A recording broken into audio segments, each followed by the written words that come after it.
built to win. Applied myself, I filled it in. No time for that doubt, they counted me out, I'm getting it in. Yeah. No time for no loss, I'm paying the cost, I'm in it to win. Yeah. Refuse. Mine, it can't be diffused. If you ain't thinking the same, then we playing by different rules. You can't see the vision, we living at different views. Until we complete the mission, keep getting up, never snooze. I walked a mile in my shoes, had the mind of a fool, chasing diamonds and jewels. Trust me, I was confused. Started minding my business and used my mind as a tool. Ended up finding my purpose and found the time to get to it. They told me I couldn't do it, they told me I couldn't make it. They sold it, they never break it. That's sadly mistaken. I need a piece of the pie, I want it so bad I can taste it. They told me like Toby, keep on running toes, they gon' take a few to lose. Built to win, applied myself, I filled it in. No time for the doubt, they counted me out, I'm getting it in. Yeah. No time for no loss, I pay for the cost, I'm winning to win. Yeah. Refuse to lose, I'm built to win. Applied myself, I filled it in. No time for the doubt, they counted me out, I'm getting it in. Yeah. No time for no loss, I'm paying the cost, I'm in it to win. Yeah. Refuse.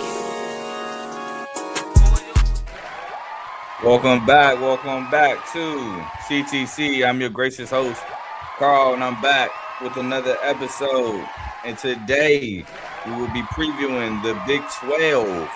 I know it's been a little gap since I been last on my channel, and I apologize for that. But we back, and we back better than ever. We doing the Big 12 today. We got the Pac-12 either Friday or Saturday, and then we got the SEC with Joe on Monday. So content is coming for sure.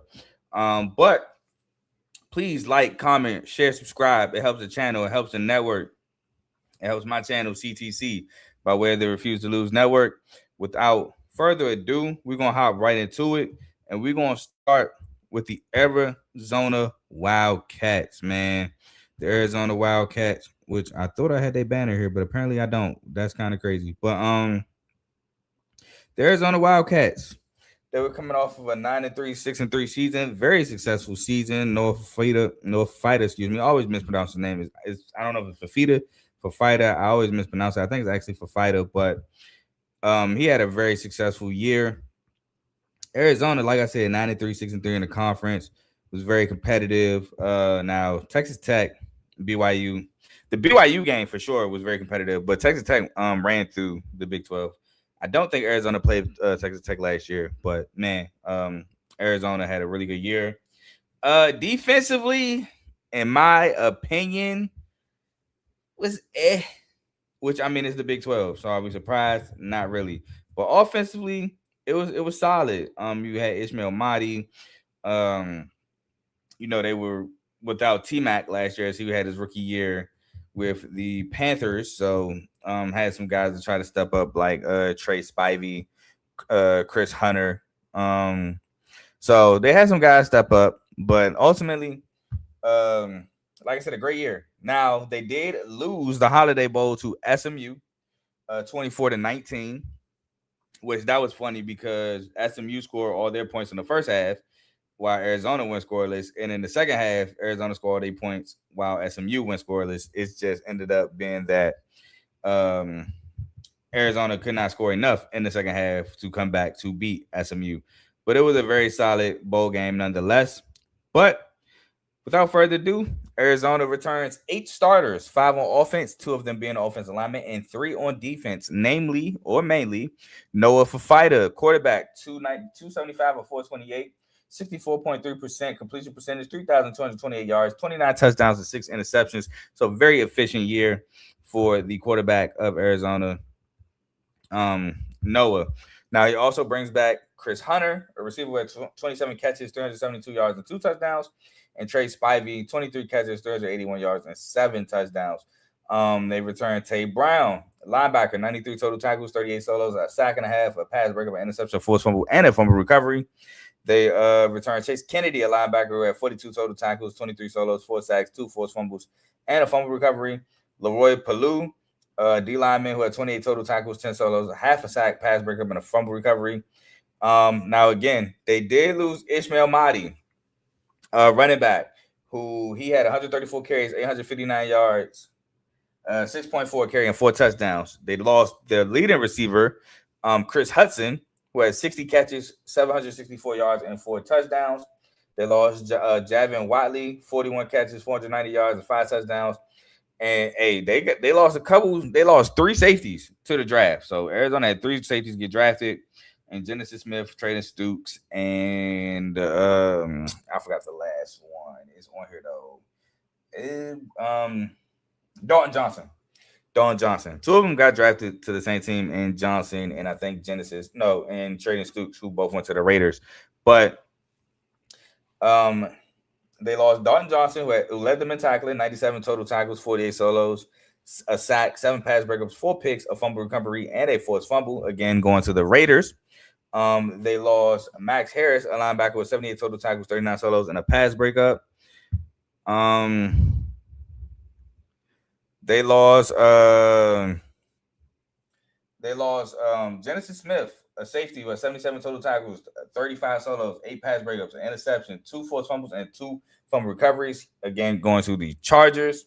They lost Traden Stukes, a safety with 52 total tackles, 24 solos, a sack, 6 pass breakups, and 4 interceptions, going to the Raiders.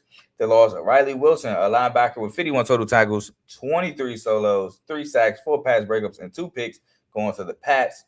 Aiden Garnes, a cornerback, 43 total tackles, 32 solos, 8 pass breakups, and a pick, going to the Bucks. Michael Dansby, a cornerback with 19 total tackles, 15 solos, 10 pass breakups, 2 picks, and a fumble recovery, going to the Seahawks. They had the 44th overall recruiting class, 49th in transfers, which they were 20. They had 23 transfers incoming this year. So a good job in recruiting for Coach Brett Brennan. So some highlights, some recruits that I highlighted in the transfer portal. Tyrese Boss, cornerback from Wyoming, who had 39 total tackles, 30 solos, 5 pass breakups. Again, trying to replace those 2 cornerbacks. Malcolm Hartzog, a safety from Nebraska, which these are his 2024 statistics. 45 total tackles, 33 solos, 4 pass breakups, and 4 interceptions. Again, man, trying to replace that secondary where a lot of them are now currently in the NFL. Rodney Gallagher, the third, a receiver from West Virginia, 28 catches, 243 yards. Again, trying to just replace some of that replacement with Hudson and Whaley. And Antoine Roberts, a running back from Marshall, at 90 carries, 512 yards. 5.7 a carry. And 4 touchdowns, trying to replace Ishmael Mahdi and that production there from last season. They were 42nd in total offense, 19th in total defense, 31st in scoring offense, 21st in scoring defense, 34th in passing, 7th in pass defense, 76th in rushing, and 58th in rush defense, 114th in red zone offense, tied 60th in red zone defense, tied 56th on third down conversions on offense, and 24th on third down conversions on defense, and they were also 37th in time of possession. So, again, defense was it was a little better than I remember from the numbers, actually, to be honest. But, again, great year. But we'll move on to the schedule, where week 1, they played Northern Arizona at home, where I have this as a win for them against Northern Arizona. Then week 2, at BYU, a game that they lost last year, I want to say in overtime, if I remember correctly, or BYU edged it out at the last second. No, it was overtime. I want to say BYU Arizona went to overtime last year, but either way, it's at BYU. I have them losing to BYU at BYU as I try to remember. I want to say that game went to overtime. No, not basketball. That was a big matchup too. Yeah, BYU ended up winning 33-27 in overtime. Yep. I knew I wasn't tripping. 1 in OT. Next, we have week 3 against Northern Illinois. I have that as a win. Week 4 at Washington State, who we'll talk about next episode, Pac-12. I have this as a win.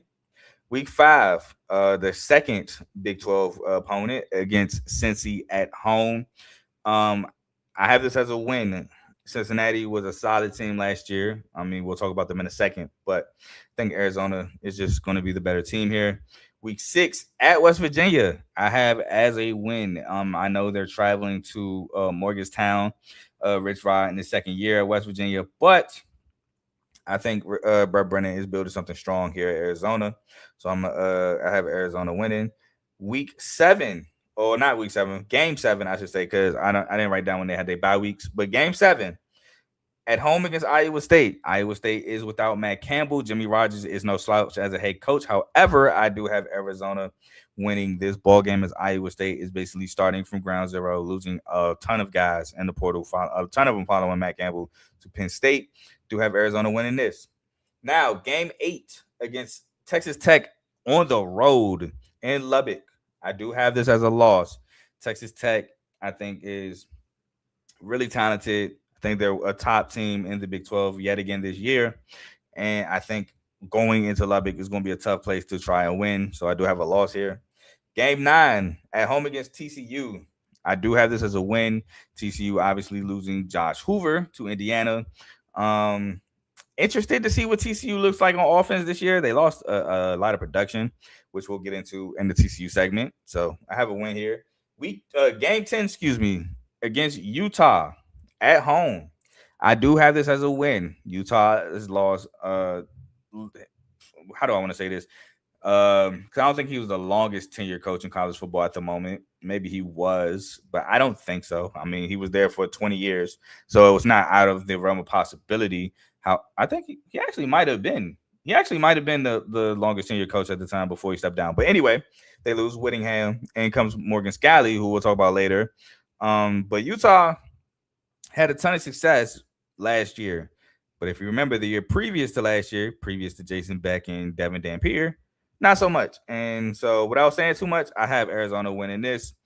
Game 11 at K-State. Now, granted, the last 2 years K-State and Arizona has played, I have not predicted this game correctly. So if you want to take my answer with a grain of salt, feel free. But I do have Arizona winning this matchup in Manhattan this year. And game 12, the battle of the battle of the Sunflowers, Kansas State. We got Arizona versus Arizona State, game 12 in Arizona. I have Arizona taking this end of this season on a 4-game winning streak, going 10-2, 7-2 in Big 12 play, and having another tremendous season under Brent Brennan yet again. So I think very highly of the Arizona Wildcats this year.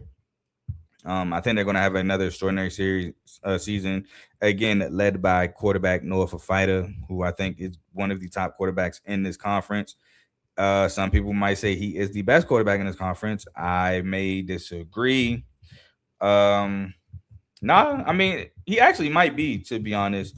I think some quarterbacks up there with him are, and this is collegiately when I say this name, Barrett Bachmeier. Collegiately, like as a thrower, no. But as a college quarterback, yeah, he might be up there with him. Some may say Connor Wegman. I think Connor Wegman, maybe. I was probably still picking Noah. Noah actually might be the best quarterback in this conference, now that I really think about it. Baylor's DJ Lagway, which, I mean, DJ Lagway has the potential to be the best quarterback in this conference. I mean, he came in 5-star prospect, was supposed to take Florida by storm. So, I mean, DJ Lagway, like I said, has the potential to be the best quarterback in this conference. Avery Johnson, I don't necessarily have him over Noah. Now, the one argument you do have is Drew Mastermaker of Oklahoma State. Drew Mastermaker will give you that run for best quarterback in the conference, 100%. But, I mean, hey, between Drew, Noah, and then maybe DJ Lagway. So Noah is the top of this conference. I mean, maybe Drew in front of him. But we'll move on to the Arizona State Sun Devils, which they had a solid season last year too. They actually had a really good season. Not the Big 12 championship season that they had the year prior with Scatterbo and Sam Levitt and Jordan Tyson, but they still had an 8-4, 6-3 season, so very solid. They did lose the Sun Bowl, 42-39 to Duke, who won the ACC championship. Sam Levitt did not play in that game. I want to say Sam Levitt was hurt. Jeff Sims actually was the quarterback in that game, and Jeff Sims did have a turnover late in that game to lose said game. But nonetheless, Arizona State had a solid season for last season. But like I said, Sam Levitt is no longer there. Jordan Tyson's no longer there. Jordan Tyson's not in the league. Sam Levitt now to LSU. So a lot of production for Dillingham to replace because a lot is gone. But they do return 3 starters. Again, man, a lot of turnovers to replace here at Arizona State. 1 offensively, which is the offensive lineman Wade Helton, and 2 defensively, and that is CJ Fight, defensive lineman with 29 total tackles, 16 solos, a sack, 2 pass breakups, and a forced fumble, and Adrian Wilson, a defensive back with 57 total tackles, 40 solos, 6 pass breakups, a pick, a forced fumble, and a fumble recovery. That is all the returning production of the Arizona State Sun Devils. So a brand new team we are looking at. But I will say this. When they won the Big 12 championship, I'm not going to speak for everybody. I'm going to just say me. I didn't expect them to be in contention for a Big 12 championship. Nonetheless, winning said Big 12 championship. I actually remember vividly thinking Arizona State wasn't going to be that good. And so we've seen Dillingham come out the woodworks with some talent, or shall I say, come out the woodworks and have a good season. So we'll see what he pulls off this year. But like I said, they lost Sam Levitt, who went to LSU, a quarterback who went 145 or 239. He was dealing with some injuries, 60.7 completion percentage, 1,628 yards, 10 touchdowns and 3 picks. He added 306 yards and 5 rushing touchdowns to his game. They lost Raleek Brown, who went to Texas, a running back who had 186 carries, 1,141 yards, 6.1 a carry, 4 touchdowns, 34 catches for 239 yards and 2 touchdowns. Jordan Tyson, who got drafted to the Saints top 10, I believe, at number 8, 61 catches, 711 yards, 8 touchdowns. Malik McClain, who's currently on the Jets, receiver at 31 catches, 441 yards and a touchdown. Shamar Mateer, a tight end who had 38 catches, 375 yards and 4 touchdowns. Jordan Crook, a linebacker who went to the CFL, 101 total tackles, 52 solos, 2 sacks, 2 pass breakups, and a pick. Keyshawn Elliott, a linebacker on the Bears, 98 total tackles, 54 solos, 7 sacks, and 2 pass breakups. He lost Miles Rouser, the safety, who had 84 total tackles, 48 solos, 3 pass breakups, and a fumble recovery. Keith Abney, who went to the Lions, a cornerback who had 44 total tackles, 36 solos, a sack, 12 pass breakups, 2 picks, 2 forced fumbles, and a fumble recovery. Justin Watley, a D lineman, who had 42 total tackles, 21 solos, 6.5 sacks, and 2 pass breakups. Javon Robinson, a cornerback who transferred to Wisconsin, who had 42 total tackles, 34 solos, 8 pass breakups, and a fumble recovery. Elijah O'Neal, a defensive lineman with 37 total tackles, 18 solos, 4.5 sacks, and a pass breakup. Prince Darbo, a defensive lineman who had 18 total tackles, 11 solos, 4 sacks, pass breakup, 4 fumble, and a fumble recovery. He had the 29th overall recruiting class. He did have the 22nd overall class in transfers with 25. Now, a big name, at least in my opinion, and that he got in his portal was Mikey King. Not the athlete of Sam Levitt, but a pretty good passer. He was at Michigan, I believe, last year, but didn't really get too much burn, obviously, with Bryce Underwood going there. But Mikey King is a really good passer. He was a really good passer at Fresno State. He was a really good passer at UCF. And I think Dillingham will have some success with Mikey King, who went 77, 393 with a 70.5 completion percentage, 2,892 yards, 18 touchdowns, and 11 picks in 2024 with the Fresno State Bulldogs, again, coming from Michigan last year.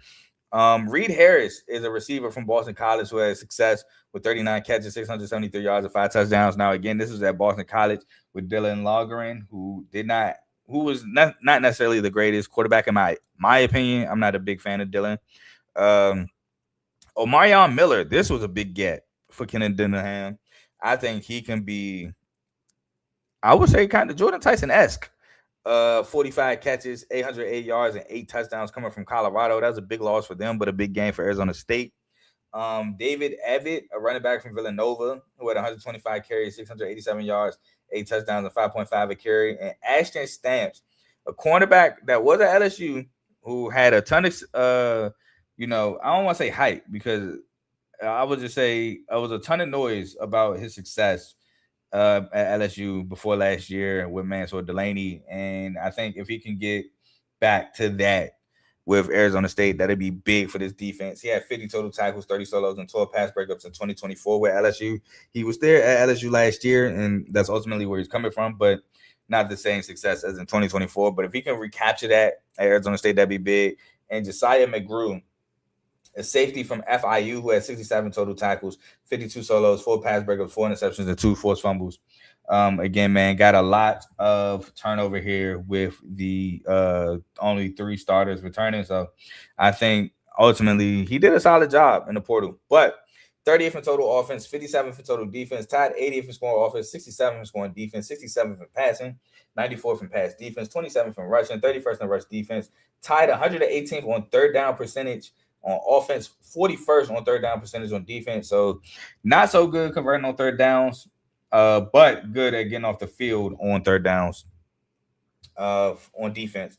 104th in red zone offense, but tied 16th in red zone defense. With that being said, we can get into the schedule for the Arizona State Sun Devils, where week 1 they will be playing Morgan State, I want to say they're D2. No, they're FCS school in Maryland. For those who may not know, I have that as a win, just flat out, just too talented.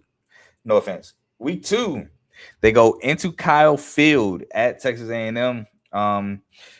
I know Texas A&M didn't have a great schedule last year, and a lot of success. I guess people called it fraudulent. I still have Texas A&M winning this game because it's just tough to win at Kyle Field, but I don't think it was fraudulent. But I do have a loss here. Game 3 in London versus Kansas. So their first Big 12 game is in London. I have as a win against Kansas. Lance Leipold came in and did his thing when he first took over for Kansas. It's kind of falling off a bit, to be honest. And so for that reason, I have Arizona State winning that one. Game 4 against Baylor, DJ Lagway versus Mikey Keene. But I'm interested to see what David Aranda has. David Aranda hasn't had the greatest success of late. Went 5-7 last year, which we'll talk about, I think, actually next. But I do have Arizona State winning this one. Game 5 against Hawaii, which don't sleep on Hawaii. Micah Alejado, Profili Ashlock. Nice little duo. But I do have Arizona State winning that. Game 6 at Texas Tech. Last year, Arizona State did, in fact, give Texas Tech their only loss of the regular season, in which I believe Jordan Tyson scored the game-winning touchdown. I do think Texas Tech gets revenge, however. I do have this as a loss. Game 7 versus – wait, hold on. 1, 2, 3, 4, 5. Game 7 versus K-State. I do have this as another loss for the Sun Devils. Game 8 at BYU.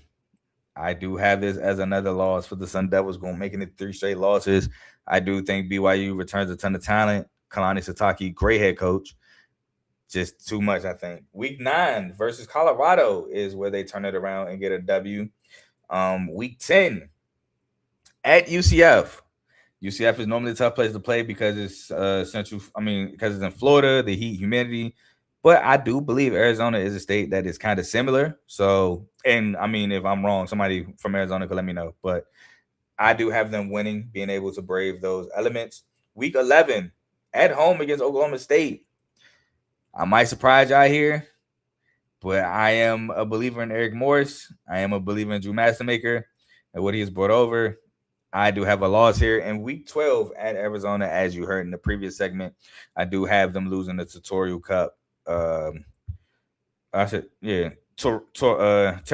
Cup. Excuse me. I said tutorial. It's not an instruction. Territorial Cup. My fault. I do have them losing that to finish 6-6, 4-5, taking the under 6.5. Now I will say, there are some swing games here. The Oklahoma State game, Arizona State could come out and win that one. That's 7-5, taking it over, and that's also 5-4 in the conference. I do think that Arizona State could beat K-State. K-State new head coach. We'll talk about later in Colin Klein, first-time head coach. They are at home. They could very much so win that game.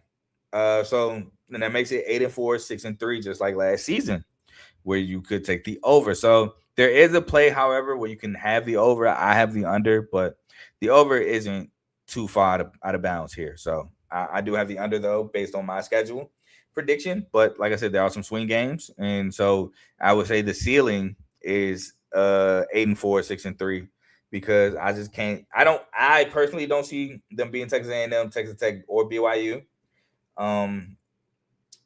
Arizona, I would say they could possibly be Arizona just off a rivalry. That's honestly the only reason why I say that they can win that. If it wasn't for that, I would say I can't see them beating it even. But I'm gonna keep my ceiling at 8-4, 6-3. But we'll move on to the Baylor Bears, who had a disappointing year last year under head coach Dave Aranda. They do have a new DC, Joe Klanderman, who was Kansas State's DC from 2020 to 2025. Came over to Baylor in the midst of the coaching changes at Kansas State. But again, Baylor had a 5-7, 3-6 year last year. Now Baylor wasn't picked to win the Big 12 by any means, but they were definitely expected to, at the very least, make a bowl game, which in fact they did not. So again, very disappointing year for the Baylor Bears. They're looking to change things this season, and whether I think they will or not, we'll find out in a second. But again, definitely looking to change things. But they returned 5 starters. So again, another team with a bunch of turnover here. They returned 1 starter on offense, which is offensive lineman Caden Siraki, and 4 defensive starters. They returned Jacob Redding, a safety with 53 total tackles, 38 solos, 2 pass breakups, 3 picks, and a pick 6. Kylan Reed, linebacker with 50 total tackles, 33 solos, a pass breakup, a forced fumble, and a fumble recovery. LeVar Thornton Jr., a cornerback with 27 total tackles, 20 solos, 7 pass breakups, and a pick. Devontae Tizino, defensive lineman with 23 total tackles, 14 solos, a sack, a pass breakup, and a forced fumble. But they did lose Sawyer Robertson, who was their quarterback for the last couple years. Actually, who was the quarterback when they got red hot at the end of 2024 to make that bowl game, and which had people expectations kind of high for 2025. But last year, Sawyer Robertson went 304, 504, 60.3 completion percentage, 3,681 yards, 31 touchdowns, and 12 interceptions. Bryson Washington, again, another guy who stepped up big when they got hot in 2024. He took over at running back. And shout out to you, legend owner. But he had 154 carries, 788 yards, 5.1 a carry, and 6 touchdowns. He transferred to Auburn, which is who they played last year when they lost. I think that was week 1. Josh Cameron to the Jags. They lost him, a receiver with 69 catches, 872 yards, and 9 touchdowns. They lost Michael Trigg to the Cowboys, a tight end who surprisingly did not get drafted. I'm still surprised about that. 50 catches, 694 yards, and 6 touchdowns. Ashton Hawkins, a receiver, had 53 catches for 621 yards. Cole Wilson, who went to the Browns, 44 catches, 591 yards, and 5 touchdowns. And Kobe Prentice, a receiver on the Patriots, he had 26 catches, 380 yards, and 6 touchdowns. Keaton Thomas, a linebacker who transferred to Ole Miss, 99 total tackles, 62 solos, a sack, 3 pass breakups, an interception, fumble recovery, and a scoop and score touchdown. Devin Bobby, a safety who had 77 total tackles, 50 solos, 2 pass breakups. Jackie Marshall, a defensive tackle, had 30 total tackles, 14 solos, and 2 sacks. And Marion Winston, a defensive lineman who transferred to Arizona State, 25 total tackles, 18 solos, and 3 sacks. DJ Coleman, a safety who transferred to Florida, 40 total tackles, 29 solos, 4 pass breakups, 2 picks, and a forced fumble. And Cooper Lance, a D lineman who had 33 total tackles, 17 solos, a sack, and a pass breakup. Now, they had the 55th overall recruiting class, but 36 in transfers, with 30 transfers incoming into the Baylor this year. Now, to highlight a couple, DJ Lagway at the top of the list, the quarterback from Florida who made his way to Baylor, who went 213 to 337, 63.2% completion percentage, 2,264 yards, 16 touchdowns to 14 interceptions. Not good, man. Not good. But looking to change that. 14 interceptions. That might have led college football last year in interceptions. I just want to double check to make sure I wrote that correctly, because 14 picks. That is bad. And now I'm going to Google who had the most interceptions in college football last year, and it might be DJ. Because 14 is a ton in 12 games. Last year it was Oh my, never mind. Jakari Foster of Louisiana. Wait, no, with 8. No. Oh, it was Caden Vilcamp. Caden Vilcamp had 17 at FAU last year. Um, oh, they thought I meant who caught the most interceptions, which the Jakari, shout out to Jakari Foster, he caught 8 interceptions last season. But DJ Lagway was second in interceptions behind Caden Vilcamp, who had 17, which is a ton. But another guy to highlight is Hosea Wheeler, a defensive lineman from Indiana who had 31 total tackles, 13 solos, and 2 fumble recoveries. Daniel Cobbs, a safety from Kansas State, 39 total tackles, 25 solos, 2 pass breakups, and 3 picks. Jamal Weiss Jr., a defensive lineman from Marshall, 33 total tackles, 12 solos, 2.5 sacks, and a fumble recovery. Now, Baylor last year was 18th for total offense, 87th for total defense, 34th in scoring offense, 120th, that's out of 134 schools, in scoring defense, 4th in passing, 31st in pass defense, 83rd in rushing, 120th in rush defense, tied 130th for team sacks, 90th in third down conversions on offense, 94th on third down conversions on defense, 92nd in red zone offense, and 70th in red zone defense. So the offense was solid from between the 20s. Inside the 20, not so much. Defense was just horrendous all year round. I remember that Baylor K-State game. I think Baylor ended up winning it off a long field goal, but that game, or Kansas State might have ended up, I can't remember. But I remember watching that game, and I just remember that it was no defense at all. That game, like Baylor's defense is bad. But then you had the Baylor SMU game, which Baylor actually came back down multiple touchdowns to beat SMU in SMU. But then you got the game against Auburn where Baylor just could not stop the run at all. And thankfully for Auburn, they couldn't, because Auburn couldn't get established nothing with the pass. So, yeah, Baylor defense was just bad. So, but let's get into the schedule. So, game 1, got Auburn yet again, this time in Atlanta. I have them losing to Auburn again. Auburn has a new head coach, Alex Golesh from USF. I really like Alex Golesh. I think he turned around USF and made them a really good group of 5 school, even beat Florida. Now, you might say Florida wasn't that good last year, and you would not be 100% incorrect. You actually would be correct. But still, imagine USF beating Florida. Exactly. So, game 2 against Prairie View A&M. I have this as a win. Game 3 versus Louisiana Tech. I have this as a win. Game 4 against Colorado. I have this as a win. You might hear, I might not. Might be snitching on myself. I'm not that high on Colorado this year. And I love me some Coach Prime, but it just is what it is. Game 5, as mentioned earlier in the Arizona State segment, I have this as a loss at Arizona State. Game 6 against TCU, I have this as a win. Baylor TCU games actually be good from what I remember. Game 7 at Kansas, I do have this as a loss. Game 8 at UCF, I do have this as a loss. Game 9 at home against Iowa State. These games, the Baylor Iowa State games at one point used to be kind of defensive. I don't really see it this year, but I do have Baylor winning. Game 10 at BYU, have this as a loss. Have BYU as one of the top schools in the Big 12. Game 11 at home against Texas Tech, I have this as a loss, same reason.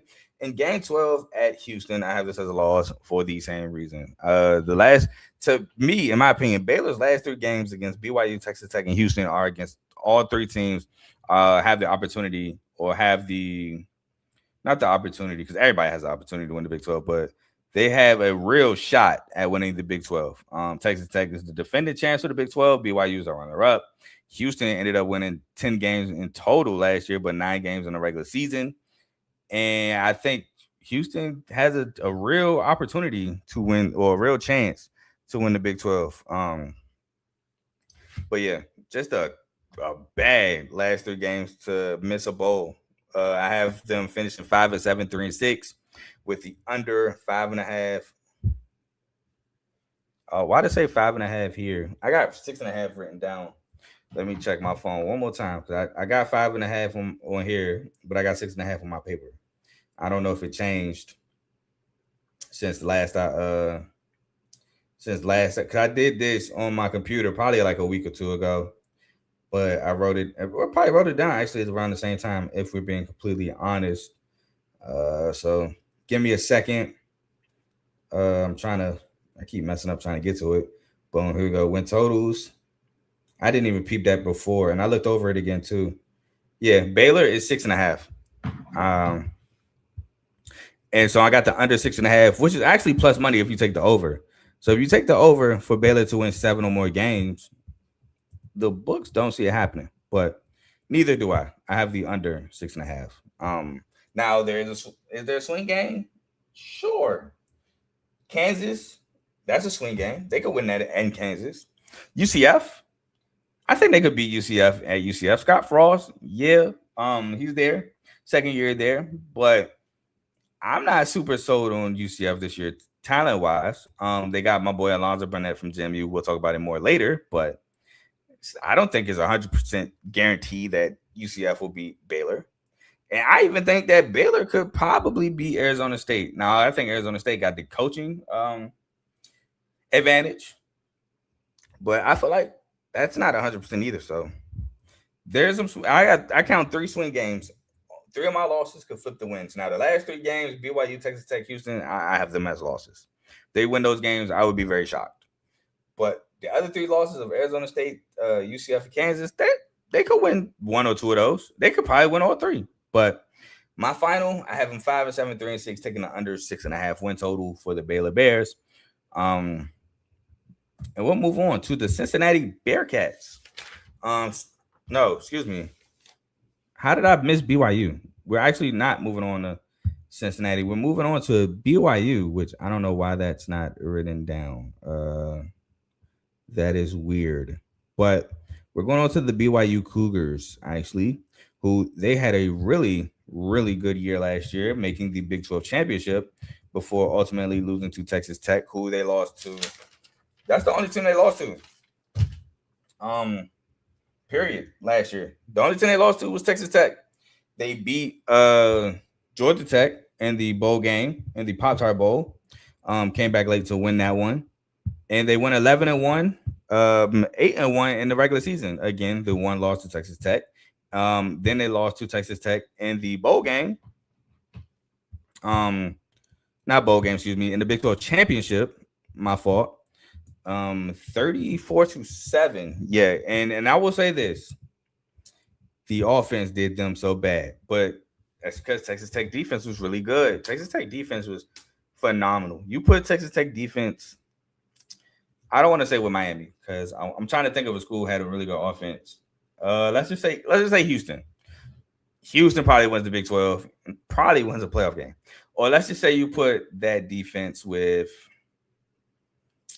we'll go TCU. TCU has a chance to play for a Big 12 championship. Even though I like TCU defense, individual players like Bud Clark, Namdi Obozar, and Alarms or Caleb Alarms, but Texas Tech defense with TCU's offense, SMU offense, Texas Tech defense, man. So I'm saying that to say, being held to 7 points by Texas Tech defense is not nothing to be upset about. That defense is really good. But yeah, Kalani Sitake, great head coach. Has very disciplined players. Yeah, man, he's running a very, very solid program at BYU.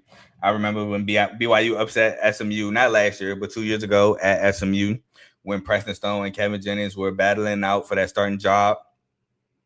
And I thought at the time it was a fluke, but no, it's just what Kalani Sitake, is building at BYU. So much love and support from CTC to Sitake and the BYU boys.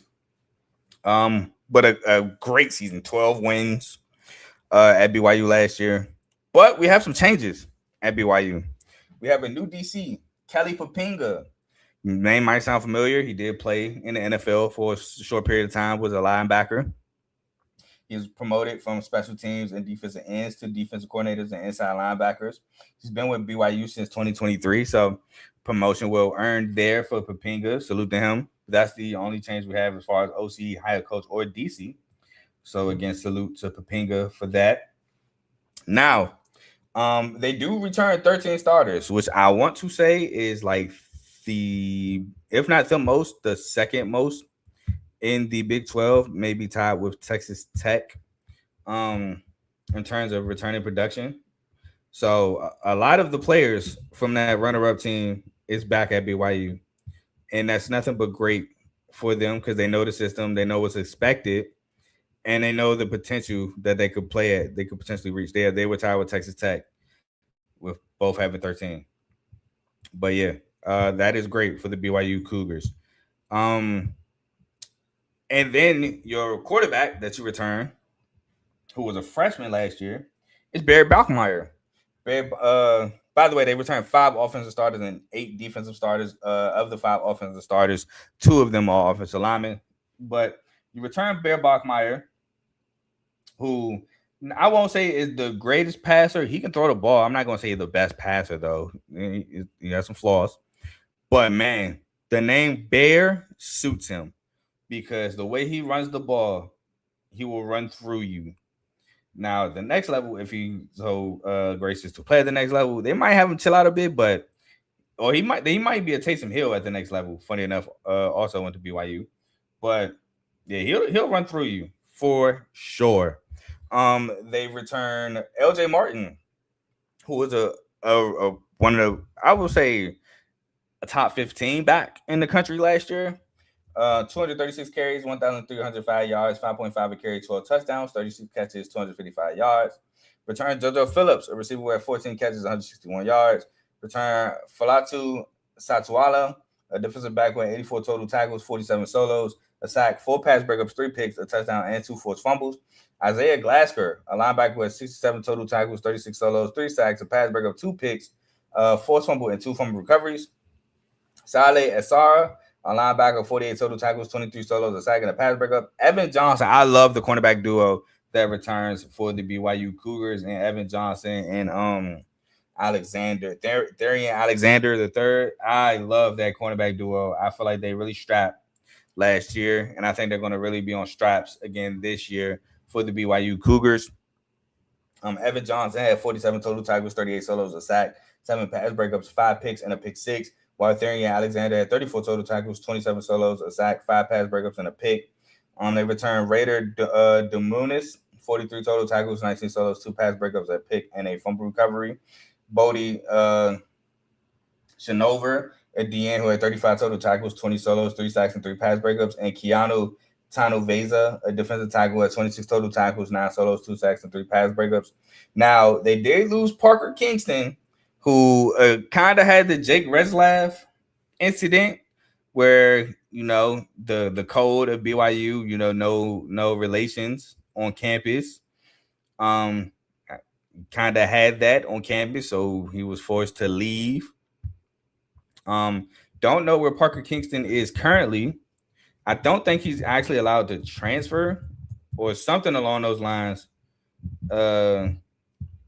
But he's no longer at BYU at the moment. So again, just unfortunate situation due to, the rules of BYU. But it still seems like Parker Kingston is still no longer at a school.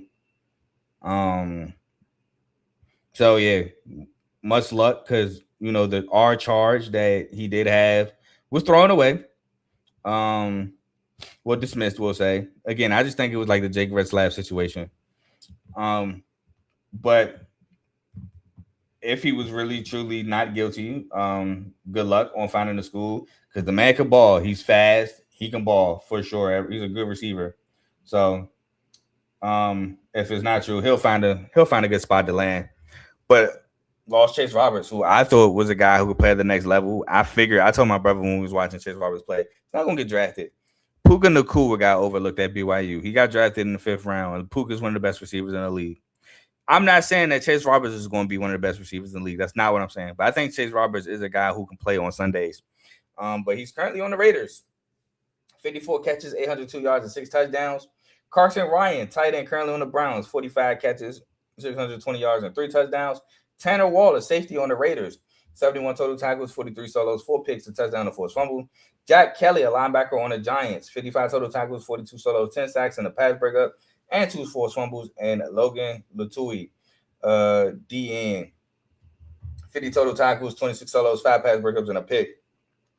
Now, they had the 24th overall recruiting class, which salute to BYU for that, and 39th in transfers with only 9 transfers. But they did have a guy, Walker Lyons, tight end from USC, transfer in, who had 20 catches, 223 yards, and 2 touchdowns. Now, that's solid stats when you're behind a guy like Lake McCree.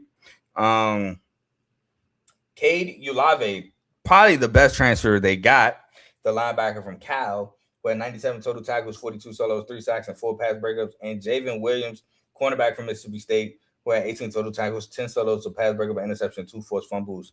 You know, leaving Jeff Lebby and whatever's been going on there. But they were 54th in total offense, 35th in total defense, 33rd in scoring offense, 19th in scoring defense, 73rd in passing, 50th in pass defense, 39th in rushing, 30th in rush defense, 51st in third down percentage on offense, tied 19th on third down percentage on defense, tied 37th for 37, for field penalties per game, 27th in red zone offense, 6th in red zone defense.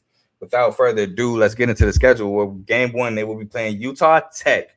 No need to explain. Have a win here. Actually, we'll do this.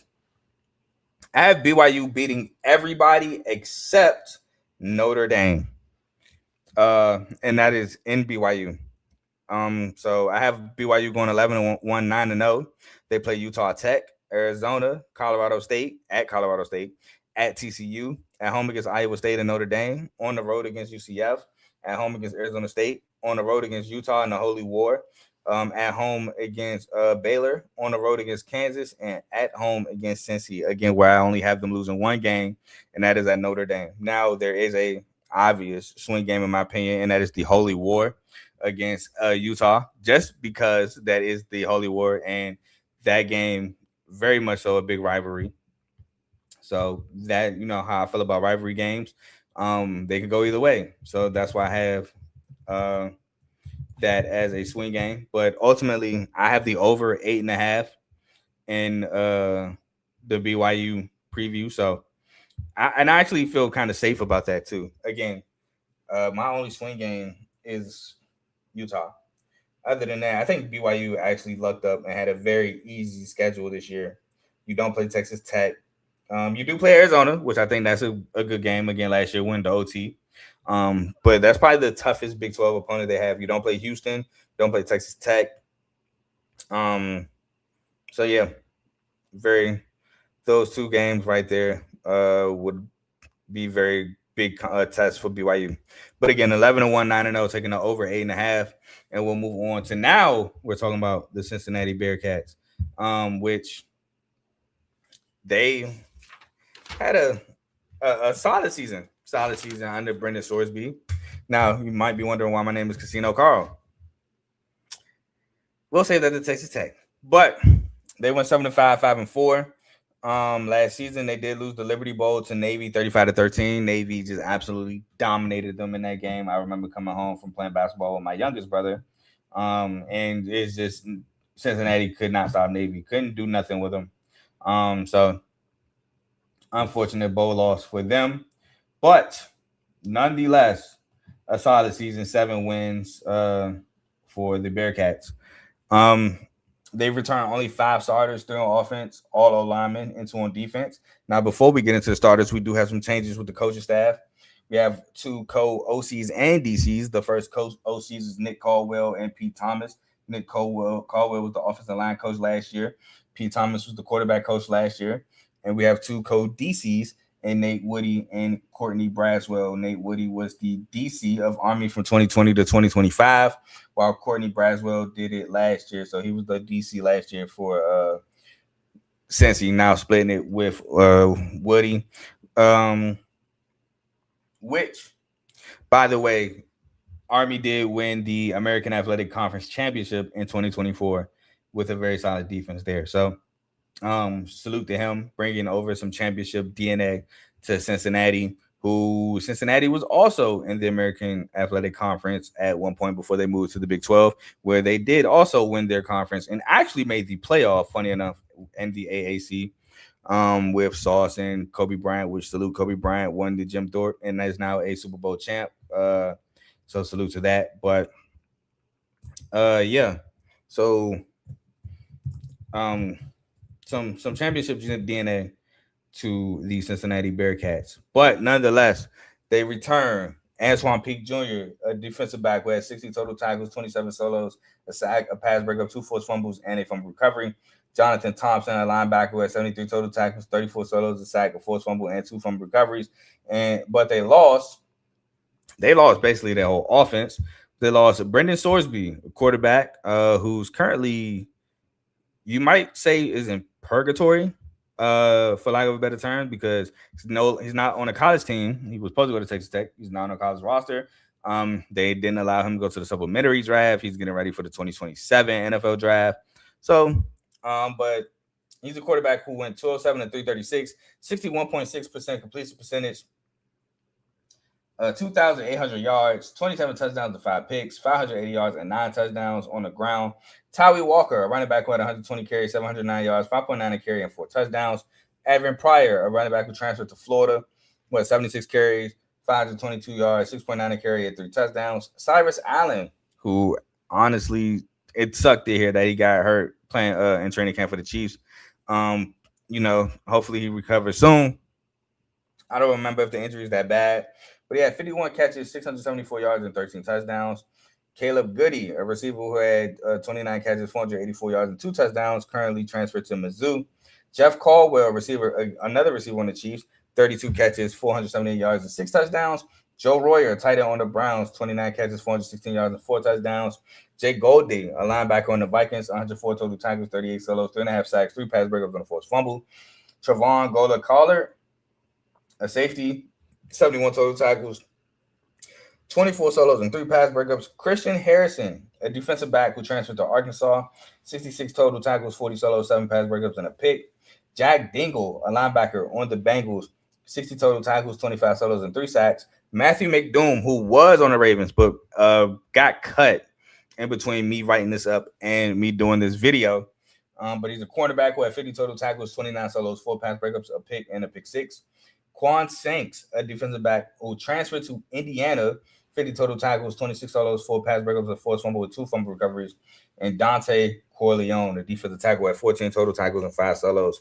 I believe he got hurt last season. But they were 59th in overall recruiting, 41st in transfers, bringing in 22. And the main guy that they brought in is J.C. French, the 4th, the quarterback from Georgia Southern, who has legs. He can run. He can throw the ball as well. Went 248, 389, 63.8 completion percentage, 2,929 yards, 20 touchdowns to 8 picks with 315 rushing yards and 6 touchdowns on the ground.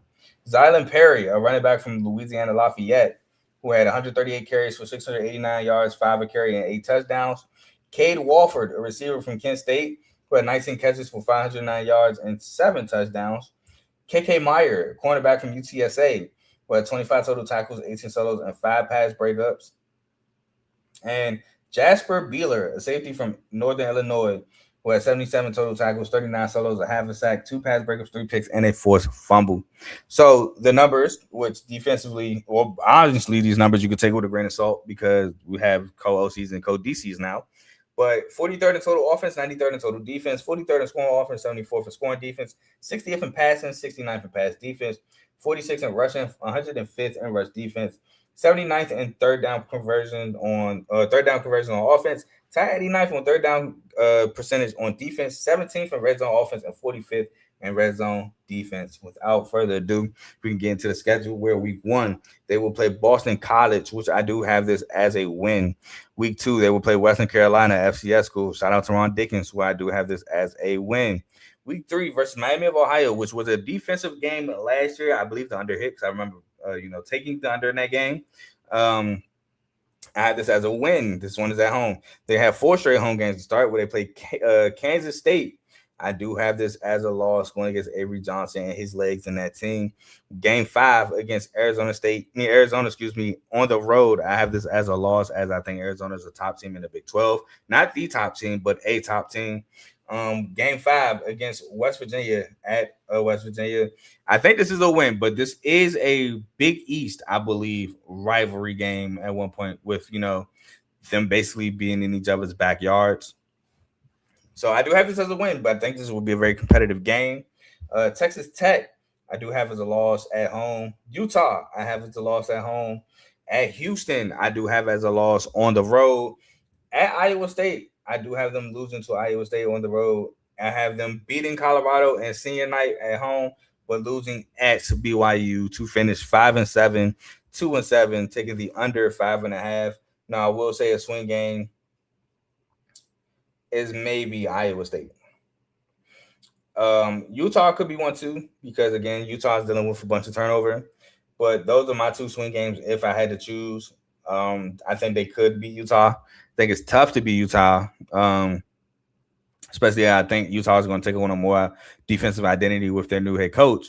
Not to say they didn't have one last year, because they definitely did. But I'm just saying, I think they're going to be more defensive this year with Morgan Scalley. And Iowa State, again, Jimmy Rogers, defensive guy there. So, but I have them going 5-7, 2-7, taking the under 5.5, missing a bowl game by half a game. Sucks. I think it's going to suck for Cincinnati fans if that happens, because again, I can be wrong. But I mean, I do have a ceiling of 7-5, 4-5, which is close to last year. And you do make a bowl game, so. Scott Satterfield, man, he could change my mind. But without further ado, we'll move on. Okay, cool. To Colorado and Coach Prime, man. They had a terrible year last year, cycling through 3 different quarterbacks, Julian Lewis, Caden Salter, and I forget the third, but he played against Houston. Did not look too great. I think it was Ryan Staub, if I'm not mistaken. But yeah, just a terrible year. Terrible year. But he's changed his OC, which I really like his OC. I watched it. I mean, his OC now is Brendan Marion, which, I mean, he was at UNLV when UNLV, well, I mean, UNLV, Boise State, I think it's been the last 3 Mountain West championships. But 2 years ago when they lost 28-7, I want to say, against Boise State in the championship, Brendan Marion was the head coach. I mean, not head coach, was the OC. That's where Hodge Malik Williams, Malik Williams Hodge, or I think it's Hodge Malik Williams, but he was the quarterback. And they have a new DC in Chris Marve, who was 2022 to 2024 VTech DC. Brendan Marion last year was Sac State head coach. And like I said, he was OC of UNLV in 2023 and 2024. So I do like those hires, especially the Brendan Marion one. But last year, Colorado was coming off a 3-9 1-8 season. They only returned 5 starters, so they have a lot of turnover. But this time, turnover is a good thing with this program, because last year, what they had was not it.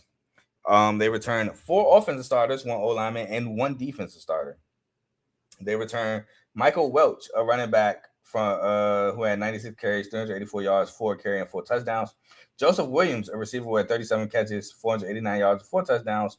And Zach Atkins, the tight end, with 20 catches, 149 yards. The lone defensive returner is Ben Finseth, a safety who had 26 total tackles, 19 solos, 4 fumble, and a fumble recovery. Now, again, lots of turnover. They lost Caden Salter, quarterback, who's currently in the CFL, 127 to 204, 62.3% completion percentage, 1,414 yards, 10 touchdowns, and 7 picks. And he got legs, 356 yards on the ground with 5 touchdowns. He had legs at Liberty. For sure, he has legs. He can run the ball. Omarion Miller, receiver, transferred to Arizona State, 45 catches, 808 yards, and 8 touchdowns. Sincere Brown, a receiver on the Chargers, 22 catches, 376 yards, and 2 touchdowns. Taufik Bayer, safety, who transferred to Texas A&M, 79 total tackles, 58 solos, half a sack, 4 pass breakups, a pick, and 2 forced fumbles. Jeremiah Brown, a linebacker who had 69 total tackles, 40 solos, 2 sacks, and a fumble recovery. Preston Hodge, a cornerback on the Jags, who had 55 total tackles, 40 solos, 13 pass breakups, a pick, and a fumble recovery. Reginald Hughes, a linebacker who had 49 total tackles, 31 solos, and a fumble recovery.